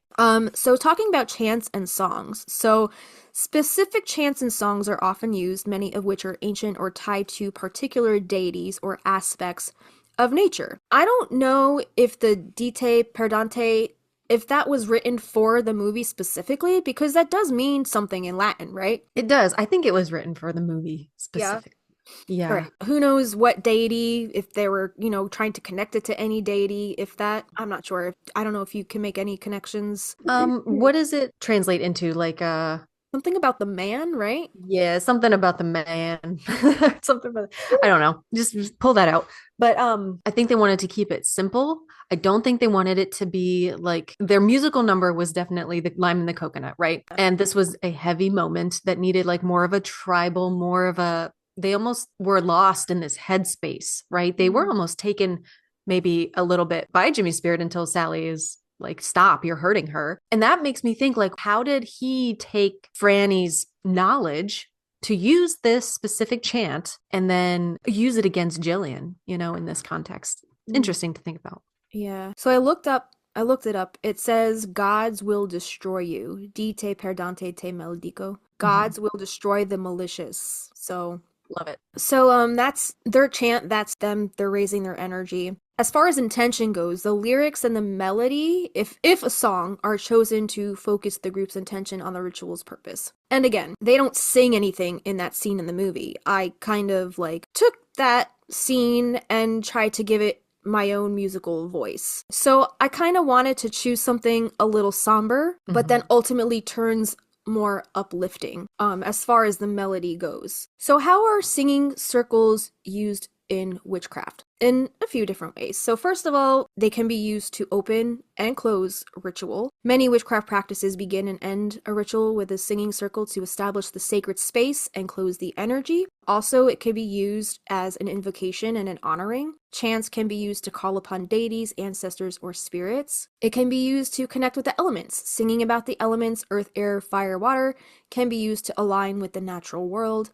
And lastly, what we're talking about today, community building. The shared act of singing together fosters a sense of connection and belonging with the coven. I wanted to share a simple song that you guys can incorporate into your workings. If you don't have one already and you want to have like a very simple little chant, I'm going to write it down in our notes, but it goes, the circle is open but unbroken. May the love of the goddess be ever in your hearts. Merry meet and merry part, and merry meet again. And this one you can actually do in that circle singing. So you can start that first line and then the next person starts kind of like staggered. Girl, it's some good shit. Usually you can sing it 3 times, you can sing it once, but I just think it's a good way to let everything dissipate and release the room. I love that. I have heard that one before. And yeah, what you mentioned, we're going to talk about a little later on, the circle singing, the singing in the round, right? It's an actual method of singing. And that method of singing feels like a circle in and of itself. Yeah, totally. Right? So I thought that I love it. I'm a fan. Yeah, I thought that was very interesting. And we wanted to end this song, the song that we wrote, in that kind of method of singing, right? We were kind of trying to incorporate something like that. Yeah, this was in the maybe list for the songs that were going to end up on our EP. But ultimately, like, I think I don't know what episode we talked about this. We want to have like almost like a choir of voices of women. It can be, they don't even have to be talented singers, but just people. We just want everybody's voice like singing in the round at the end of this song that we're going to talk about. You know what that reminds me of? Not the in the round thing, but like a choir of people, no matter like if they're a good singer or whatever, that Paris Paloma song. Yeah. Labor, right? Mm-hmm. That the bridge of that song is so powerful, and like I still tear up and I want to cry every time I not only listen to it, but when I sing and when I join in singing with them, like I feel at one with every woman in the world. It's so layered with, it's so real, right? Yeah. Because they're not polished, like they might be, and that might be their specific sound, but it just sounds like you're fucking in a cave and about to like stir some shit up. Yeah. I think there's some children singing on it too. Like there's like all voices from all walks of life in that song. And yeah, you definitely feel the energy raising when, you know, that the bridge of that song comes on. So the last bullet point that we talked about as far as the community building goes, that's kind of the place that I came from when, you know, starting to write the song. I wanted to write the song from Sally's perspective, but also from her newfound coven's perspective. She starts off singing the song alone, the song that we wrote, right? But as the song progresses, she realizes that she's not alone, and her coven sings as backup to her to make sure that she knows that they are there for her, to see her through this darkness, and in turn help pull her sister Gillian out of this darkness as well. So before we get into the song, let's just talk about the inception and the style really quick. So the very first recording that I have of this song was February 25th, 2022. I think this one was a little later in the order of the songs that, you know, we had started like rapid firing out. Okay. This one was a little later on because we started writing like early February, like February 2nd or something like that. Yeah, and we were knocking these out pretty fast. Yeah, and then by the end of the month, I think this was like kind of toward the end of that little spurt that like we had 20 songs in like a month. This was on I think more of the tail end or maybe somewhere in the middle. So this first demo that I have, it's basically just me strumming some chord ideas. It's just basically 2 minutes of me strumming. Okay. But you can hear like kind of where I started, like where the idea started off. Better.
that's basically where that whole idea started from. Very melodic. So yeah, that's basically just me strumming. I'm playing on capo 3, I believe, and I started on a G, and then I move over to an F sharp on the 2nd fret bass string, and then down to the B string on the 2nd fret, if you're a guitar player and you want to play the song, and then a C add 9 chord. And that's basically the chords that I loop on this first demo, just to kind of get a vibe going and get the feel of things. I think I sent you this demo, and then maybe some lyrics that I had going in an Evernote file, and then I think you might have added some things via the brain dump. And I may have pulled out some words and phrases from that, but I don't remember which one specifically. I just remember either. I just remember that this song came together rather quickly. I do remember the lyrics for this one kind of just pouring out of me almost in one sitting. Wow. Yeah, and that first demo was recorded February 25th when I started trying to come up with some lyrics, whether it was the chorus or the verse. But by February 28th, I had the whole song like completed from start to finish. Oh my gosh, yeah. 3 days? A few days, yeah. So demo 2, I only have like 5 demos for this song. Okay. Okay, so demo 1, February 25th. Demo 2, February 26th, so the next day. I had a chorus idea going at this point. Okay, so this demo is just the chorus lyrics. So it says, ashes to ashes and dust to dust, they came in fear. And then you'll hear, I kind of trail off and start singing words you can't really make out because I'm kind of just trying to like let the muses work their magic and come through and like tell me what they want me to say, right? Yeah. So I kind of just trail off and start singing words you can't really make out. I didn't really have anything solid here, but I knew I wanted to end the chorus on the phrase circle of brooms because that was the working title and the hook of the song, and that kind of was the message that I wanted to convey as a whole. So I'll play you demo 2 so you can hear what that sounds like. Ashes to ashes and dust to dust. They came in fear, but we with so much in our hearts. Sweet breeze comes every single room.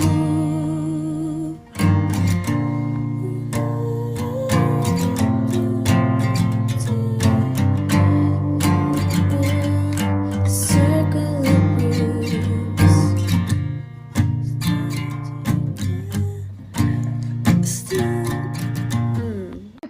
That's the lyric that you're trying to find is probably the best part. It's my favorite lyric in the whole song. Not it may not be the best lyric in the whole song, but it's my favorite lyric in the whole fucking song. Which one? The one you're trying to find that you probably come across later, that when you started to teeter off, they came in fear. Ba, ba, ba, ba, ba. Yeah, That yeah. one. So good.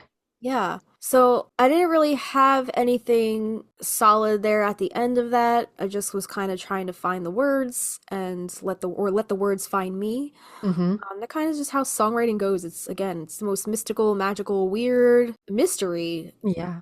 process. Like it's just I can't explain it. So demo 3 was also February 26th. In this demo, I finally started fleshing out some more lyrics, more specifically to verse 1. So verse 1 is all about setting the stage. And this is going back to what I was saying before, writing this from Sally's perspective, right? As I was crafting the first verse, I was envisioning the point in that exorcism scene where Jimmy's spirit seems to completely take control of Gillian, right? And it seems like all hope is lost. And Sally runs out of the room to get that tequila bottle, and she's laying on the floor next to her sister, and the camera's kind of just like circling them together. And Sally's reminding Gillian of the promise that she made to her before she left Magnolia Street. She's reminding her sister of that blood oath and them dying on the same day. And that was her promise. Like, you promised me we're going to die in the same day. Like, you can't die now. This isn't your time. That's why I wrote the lyrics. I started off with the lyrics, today is not the day, right? Not the day that Gillian's supposed to leave. So Sally says, today is not the day.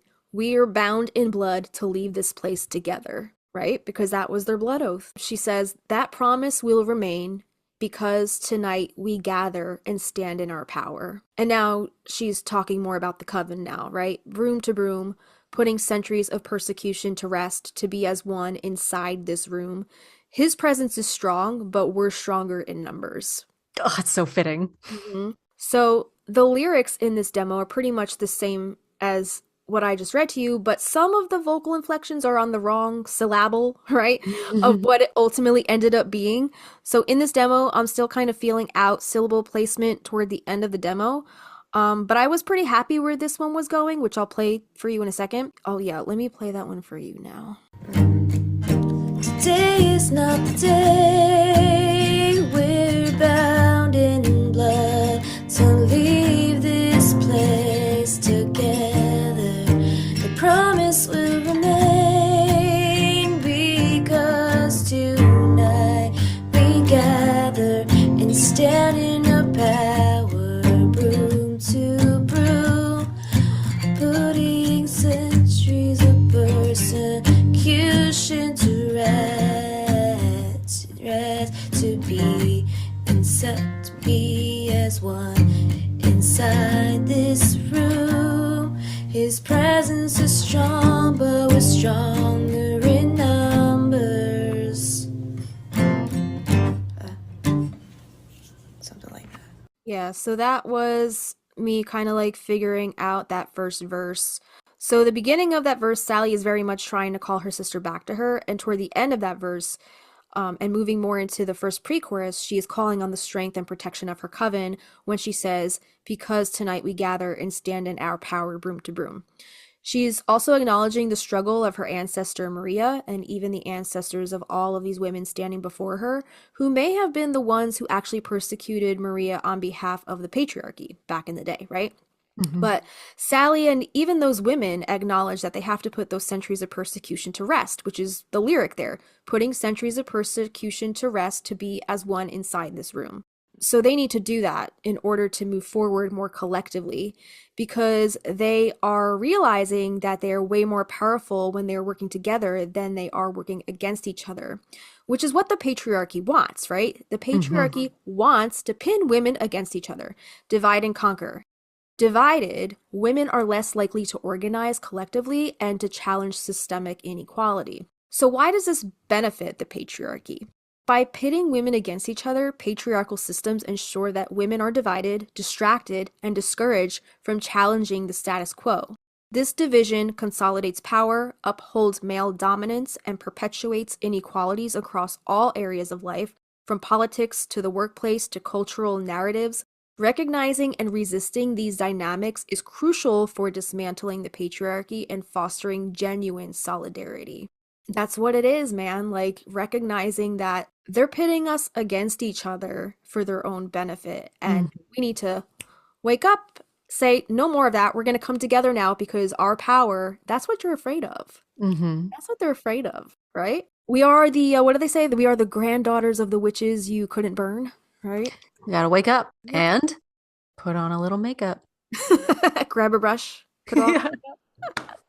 So yeah, I think that's the message without like saying it, point blank, flat out. Like, that really is the message of the songs. Like, women need to come together because we are stronger together. I like the when you start in the actual recording, you start chunking, and it starts building is what I wanted to say. It just really, it's like subtly starting to like be the whispers of a build, and you're like, oh, is this going to take off? Oh, is this going to take off? Not yet. We'll just wait.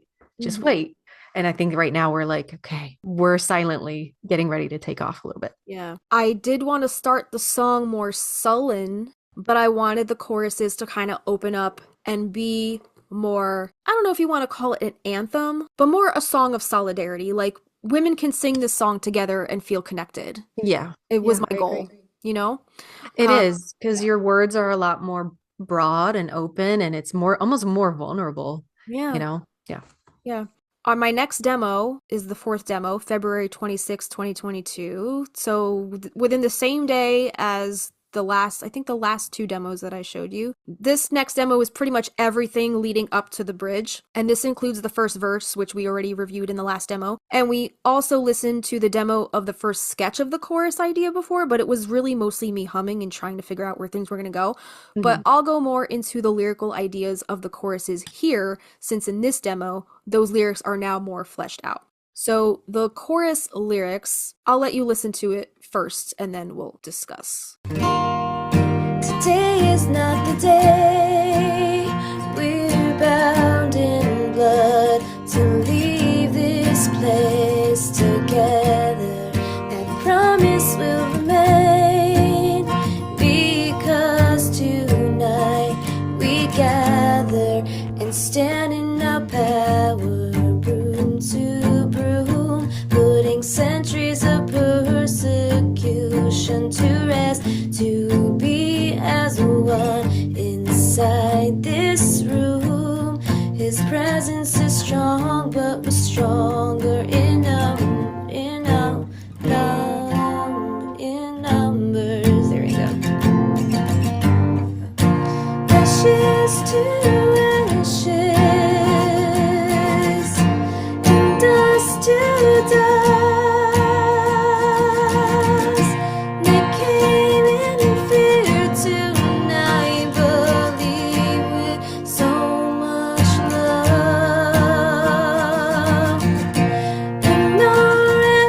much love. And our ancestors will see us through. And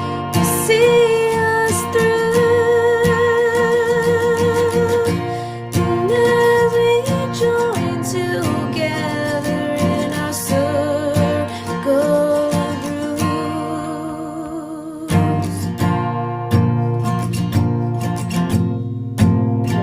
So I'll stop it there for a minute because this demo is kind of long. It goes through to the bridge, but I just wanted to like talk about that little section right now. So the chorus lyrics are ashes to ashes, dust to dust. They came in fear tonight, but leave with so much love. And our ancestors will see us through. And in that demo I just played, I don't sing this line. Our bond can't be broken. That was something that I added a little later on. Our bond can't be broken as we join together in that circle of brooms. Yeah, So- adding that other line allows the very last line in our circle of brooms to kind of drop off and be focused. Yeah, that hook, circle of brooms, needed to shine. But also, like, adding the our bond can't be broken, it also adds that little bit of information, like, we're conscious of this now, of like centuries of you trying to pit us against each other, and we're not going to do it anymore. You can't break this bond now. You know, our bond can't be broken now. We know we're stronger together at this point, from this point forward. So again, this chorus is reiterating that Sally and this community of women once had their differences, going all the way back to their ancestors of Maria's time. And these townsfolk and the Owens family have been at odds for centuries, but it took Sally moving past her fear and showing up from a place of love. And when she did that, these women were able to meet her with the same love. They all feared the unknown, right? But Sally showed them who she really was and that she wasn't something to be feared. So did they show up to the Owens house still sitting in that place of fear? Probably. They were still skeptical as to what they were getting themselves into. Like you said, maybe they thought they were showing up to play light as a feather, stiff as a board. They didn't know what the fuck they were walking into. But once they saw Gillian and that she needed their collective strength to get her out of this situation alive, they put their fears aside, and instead they collectively focused and put their energy and combined powers toward banishing Jimmy's evil spirit. And it was through this ritual that they all realized their combined powers and this newfound bond that they shared in joining through this circle. So moving on to verse 2, the lyrics are pretty much the same as verse 1, reiterating that today is not the day. We're bound in blood to leave this place together. In the first verse, Sally's kind of more talking to Gillian, but in this verse, it doesn't say it like point blank period, but in my mind, in this verse, today is not the day we're bound in blood to leave this place together, that's more talking to the coven. You know, before they came from being at odds with one another, but because of this experience, this traumatic experience, but also liberating experience together, now they're able to leave this place, this situation. They're able to leave with a newfound understanding and love and compassion for one another, right? Yeah. And then Sally expresses, "'Cause your pain is my pain, so I'll do everything in my power." So the "your pain is my pain" is kind of a callback to their blood oath. You know, when one of their scars hurt, the other one can feel it. And they've always been together. They've always had that telepathic kind of communication. When one of them was in distress, the other one would rushed from the other side of the country to be at their side. You know, when Michael died, Gillian came back, whether it was astral projection or, you know, if she was really there in the flesh. Yeah, really. And also, you know, when Gillian was calling Sally in the middle of the night from a seedy motel and Sally jumped on a plane to get over, like, they feel each other's pain on such, like, an insane level. On a magical level. On a magical level and that sisterly bond level. And if she is kind of more talking to the coven at this point, like, as women, we share the pain of menstruation, of growth spurts in places we have no choice of, you know, growth. And your pain is my pain in relationships. Like, how I know I've been the ear and the shoulder to a girlfriend who has been hurt. Right. You know, your pain is my pain. And that is just empathy. Right there is point blank empathy. Yeah. So when one person feels the pain, we all feel the pain. Going back to what you said, like, how often do we sync up with our female friends on our moon cycles, right? How often are we all like menstruating at the same time? Right. So that really does tie back to the blood bond. Like, we're all connected by our blood. I'm going to say again, the patriarchy tries to make that a disgusting thing. I think that's fascinating and mystical and beautiful. And that makes us guys so powerful, right? It also, Your Pain is My Pain reminds me of the Midsummer where she's crying and all the women are like gearing her up. Yeah. Probably not in the healthiest way, but that's what it reminds me of. It's like a symbiotic relationship, right? Like, feel it. Yeah, I'm with you. I feel it. They're all working together toward maybe one common goal. So the second half of the verse says, to lead you back to this plane again, and some things can't be explained, but I'm not afraid anymore. We will keep you safe. So tonight we stand in our power. So Sally is no longer, in this verse, she's no longer questioning her powers and abilities. She knows not everything can be explained. Instead, she is choosing to move forward in her inner knowing and her purpose, which is to keep her sister safe no matter what it takes. And when she says, so tonight we stand in our power, it's her finally realizing that it's okay to ask for help. She doesn't need to go at it alone anymore. She has her coven now, who has her back, and she's recognizing that there is strength in numbers. Right? Absolutely. And she can't rely on her aunts forever. And unfortunately, that's the cycle she got stuck in. You know, the normalcy that she had with Michael was taken away and she had to go back to the aunt's house. But it is the aunts who say, do you have any friends? And of course, she's like, well, fuck, no, I don't. So I'm going to reach out to whomever I can. I think it also helped that she had Carla and Linda on her side because, you know, those were her apothecary store ladies. Like, they had her back before any of this shit hit the fan, right? Yeah. But they were also kind of like in with the town as far as like, is Sally a witch? Like, they're afraid to say the name when Gillian was slathering on the lotion, and they're like, you know, they think that she's a witch. Yeah. Like, you know, they switch. So they also, it was hearsay to them too. Like, you know, they weren't really buddy with Sally enough to have that open dialogue with her as far as who she really was. They had like one foot on one side and one foot on the other. Right. So I think Carla and Linda were really nicely able to bridge the gap between the Muggle world and the magical world. So I think it really did help her to have those two women in her life. I think what I wanted to get at was like your chosen family. You can't always rely. She couldn't always rely on the aunts. She had to broaden the people she trusted. Yeah. And that was the community, allowing the community in, you know, and trusting that they would help her sister. Right. Yeah. So with that said, I will play the rest of this. This is the last demo that I have actually working on the song, and then the final demo I have is the full song. Awesome. So Okay. the first two. Today is not the day. We're bound in blood to leave this place together. 'Cause your pain is my pain, so I'll do everything in my power to lead you back to this plane. I'm back to this plane again. And some things can't be explained, but I'm not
go there. Yeah, so at that point, I had not figured out a bridge yet. I think the bridge is in the final demo of the full song once I figured that out. So the bridge section of the song is kind of where you want to wrap up your concept and bring it to some sort of conclusion or resolution. In this case, it's, they have expelled Jimmy's spirit from Gillian, and in this case, it's sweeping Jimmy's ashes out of the house like dust from every room. And then the last line reinforces Jet's concept that there's a little witch in every woman.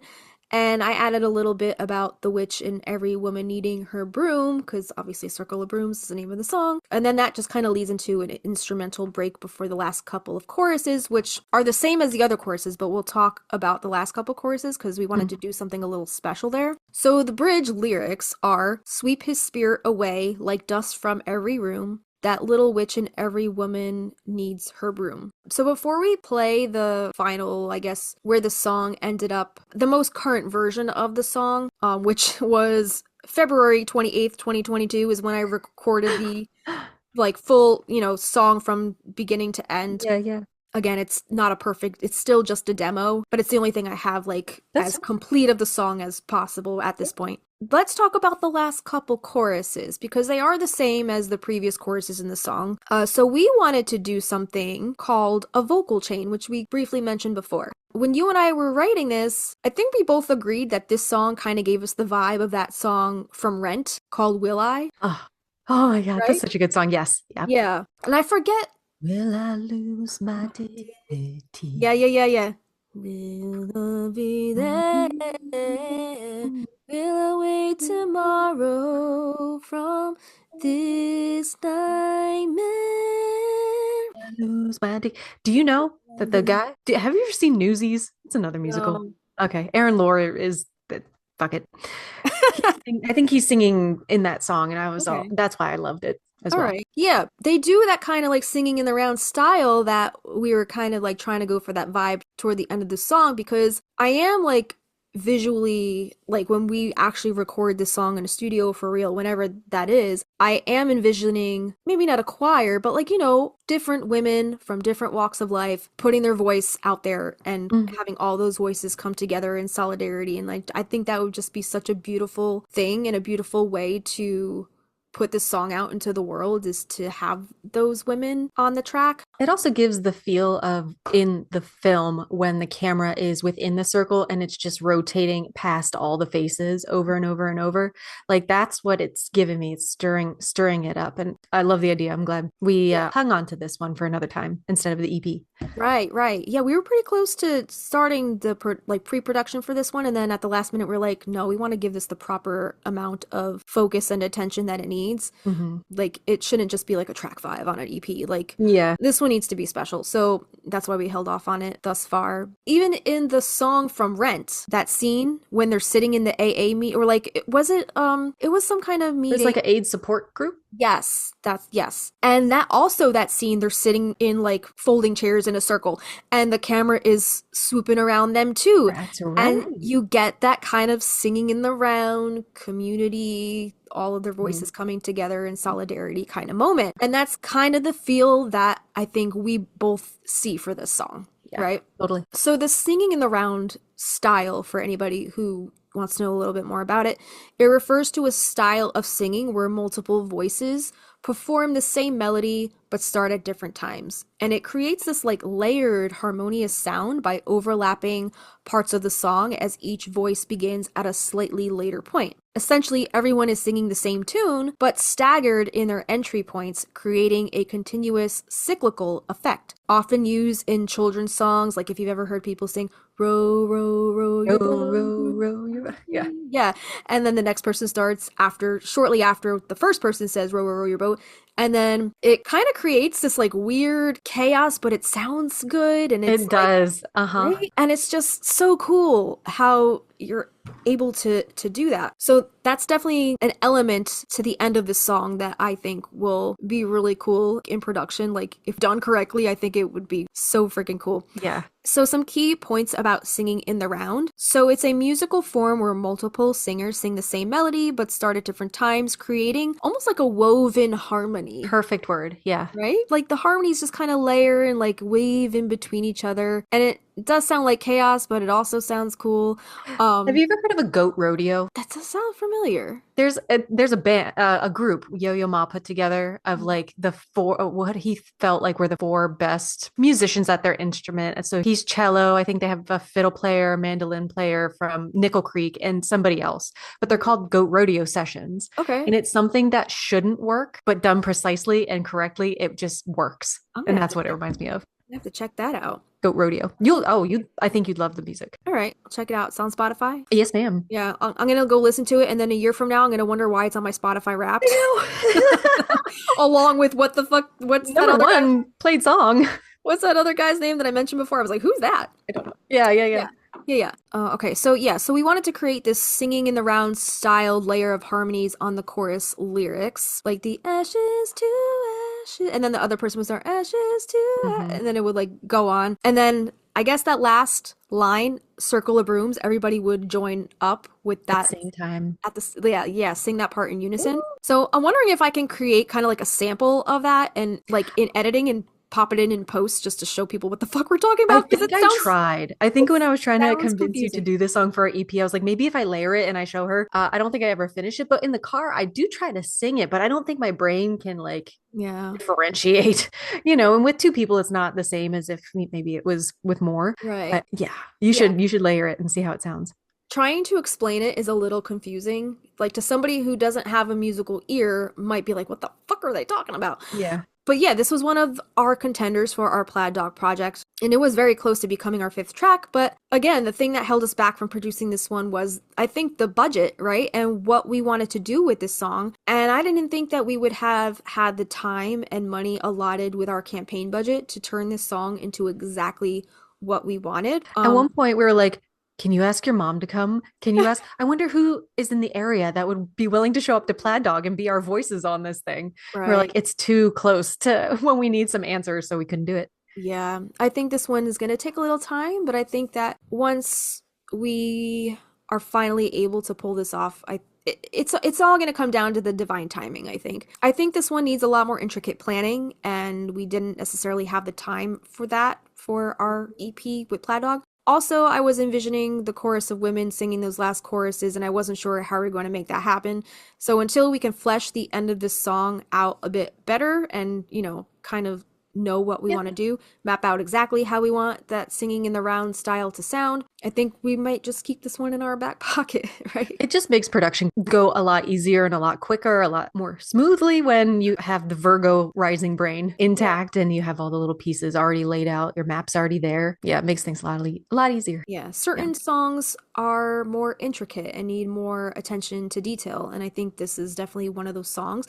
It seems like one of the more simple songs, but given the stuff that we want to do with the singing in the round and like using other vocalists and bringing in, other people, it's going to take a little more strategic planning. So Yeah, for sure. Yeah. And then lastly, we did have some brain dumpage at the end of that Evernote file. I don't know if this was stuff that you added or... I think it was. I don't know. I think you said go in and just start writing things in, and you did pop some of the things here and there. So in this brain dump, I must have written sweep his ghost away from every room, and then clean the house, sweep away his ghost, circle of brooms, the little magic in us. And maybe I was trying to rhyme. Hold on. The little magic in us is we feel everything. Your pain is ours. You aren't in this alone. Love is our power. Their circle unbroken. This promise will remain. My darling girl, today is not the day. Okay. So that must have been your brain dump. And from that, I crafted that first verse because you put today, that very last line, you put my darling girl, today is not the day. And that's the line that I started the song with. Yeah, cool. So today is not the day. Yeah. And then you put your pain is ours. You aren't in this alone. That line, your pain is our pain. I added that in the second verse where I say, your pain is my pain and I'll do everything in my power. Because you also say love is our power. So instead of that, I kind of joined those two ideas together. Instead of saying, your pain is ours, you aren't in this alone, love is our power, I put, your pain is our pain, so I'll do everything in my power. So I kind of like brought those two ideas together to say it in a shorter phrase. Yeah. And then, the first part of your brain dump about sweeping his ghost away from every room, I used that concept in the bridge. So yeah, I did take a decent amount of little And this promise will remain. I don't know where I was pulling this. I'm not even 100% sure it was all me. Could have been both of us. It's a Holy Spirit. Or It's the whole spirit. It's the muses. That's who gave us these words. Yeah. Right? Like, we don't know where the fuck this shit comes from. We just brain dump. It's a stream of consciousness until it's a song. Until you take those puzzle pieces and rearrange them to fit in the structure of songwriting. Like, it really is a stream of consciousness. And it comes from somewhere, right? That's right. So It's magic until it's science. Alchemy, right? Alchemy. Alchemy. That again, my favorite lyric in this whole song is when you said that they came in fear tonight but leave with so much love. Yeah. And that's just wonderful. That's how it should remain. I love it. Empathy, right? And Empathy. just being there for your fellow sisters. Well, Just happy 100th episode. Yeah, man. This one was kind of poignant. Very, very much so. Very important. Right. Very yeah. meaningful. Very And special. I feel like now more than ever is like we need to stand and band together. We're gonna Right? beat that horse. Yeah. Yeah. So choose to be a girl's girl. Right? And support your fellow sister and your fellow human, all the humans. I like that. But don't forget to give your energy and your love to those who deserve it. Don't Right. give it endlessly, and don't just turn the other cheek, because that's bullshit. With that, guys, thank you for being here for our 100th. Should we play the final track of the full song?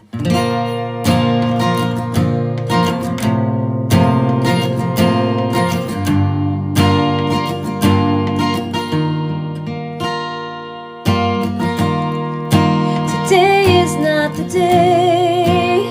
We're bound in blood to leave this place together. That promise will remain, because tonight we gather and stand in our power, broom to broom, putting centuries of persecution to rest, to be as one inside this room. His presence is strong, but we're stronger in numbers. Ashes to ashes, and dust to dust. They came in fear tonight, but leave with so much love. And our ancestors will see us through. Our bond can't be broken as we join together in a circle of brooms.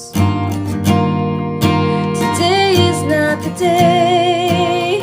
We're bound in blood to leave this place together. 'Cause your pain is my pain, so I'll do everything in my power to lead you back to this pain again.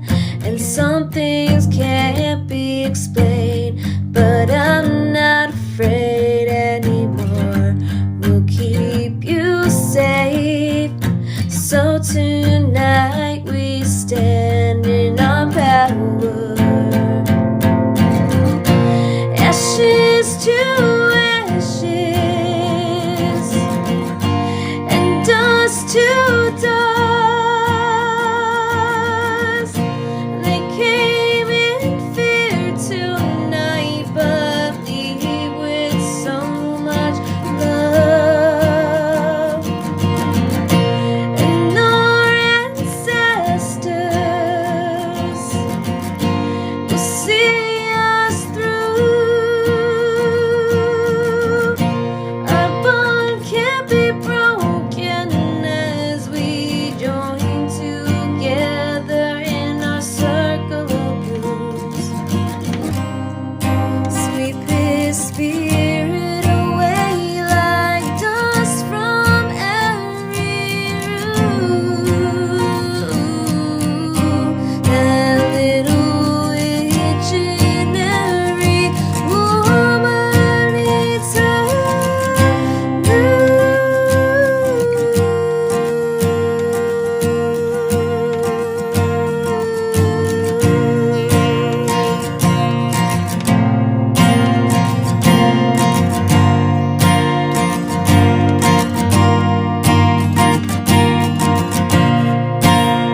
All right, man. That was the entire song, the entire last demo that I have for this song. And I think once we finally are able to record it, it's going to be so beautiful. Because it's beautiful to start with. I mean, you're just buffing and polishing it after the fact. Yeah. So I'm excited to get to that point. But Me too. Me too. this was a good one. Happy 100th. Thank you, everybody, for sticking around for 2 freaking seasons and embarking on this wild journey with us and going into season 3. And there's just so many emotions.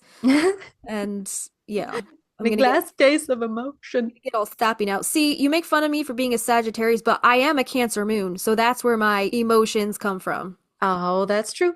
Mhm. That's very true. So I can get very sappy, but up front, I'm like tough girl, but underneath I am a softie. So You're a mixed bag. I am a mixed bag. That's why I'm a songwriter. I gotta channel all that out somehow. Yep. you know? Absolutely. So thank you again. And if you would like to support us, you can do that through Patreon. And here's how you can do that. You can support us for as little as $1 a month. That's our seedling tier, and that gets you access to our patron-only polls where you get to weigh in on what topics you would like us to talk about next.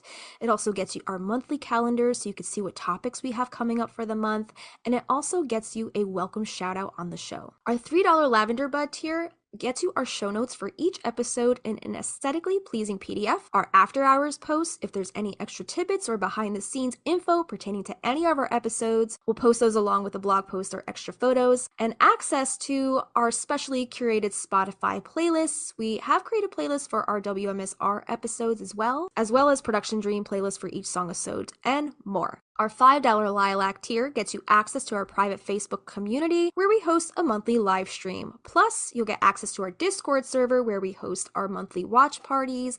And also on the Discord, you can join in on the discussion with other Magnolia Street neighbors via the various interesting channels and threads. And then here's the $8 Rose tier. This gets you access to extra audio-visual content such as a once a month full-length video episode, unlimited bonus videos, uncut footage, cutting room floor footage, bloopers, outtakes, meditations, exclusive interviews, and old home videos from the vault, or spell or ritual videos, and more. It also gets you bonus content to coincide with our song-i-SODes, such as full-length demo streams of our original Practical Magic inspired music, plus lyric sheets, guitar chords, and original scratch demos, or bonus video performances of our songs and more. Lastly, we have our $15 Wisteria Vine tier. Just like a twisting Wisteria Vine, there's a way for you to stay connected with us, the Stinas. In this tier, we invite you to join our private Marco Polo video messaging app. The app is totally free for both Android and iOS. Sign up with your phone number or email, and we will help you do the rest. This is a great way to chat with each other in a more intimate group setting, face-to-face via video recording. We love to show each other our pets, our gardens, or anything else you'd like to share. And just a reminder that the higher the tier you sign up under, the more rewards you get, because you get all of the rewards of the tiers below it. You can upgrade or downgrade or even cancel at any time. So to support the podcast, head to patreon.com/Magnolia Street Podcast. Yeah, and there are additional ways to support us and our podcast that don't cost you any money. If you do listen on Spotify, please give us a star rating. If you listen to us on Apple Podcasts, please give us a written review. We love sharing those on our Instagram. And if you're on Instagram, we would really appreciate any reposts or blurbs about our podcast. And make sure to tag us at Magnolia Street Podcast in your feed, posts, stories, and share us with your Practical Magic loving friends. We do have some merch, so if you want that Dite Paradante Baratico shirt with the knife and the Hex the Patriarchy, I wonder if maybe we could run like a specialty code for the month. Can you do a that? little percentage off? I'm gonna try. Okay. I'll put a up on our Instagram when and if there is one, but any new announcements, check out our Instagram. If you'd like to contact us, magnoliastreetpodcast@gmail.com. Please reach out to us, tell us how we're doing, leave us a rating, comment, and share us with your Practical Magic loving friends. Yeah, and Stevie Nicks, if you're listening, you know what to do. Help the sisters out. All right, guys. I'm Kristina. I'm Justina. And We'll see you next time. we'll see you next time. At the house on Magnolia Street, would you go down to Magnolia Street when the wisteria grow wild? At the house of magic and mystery, so would you go down to Magnolia Street? We need a boss. Hard. We do. Managers. This is like, whatever. What's going on? how long have we been doing this? I don't know. I don't even know anymore. When the Sag and the Gemini truly shine. Oh my God.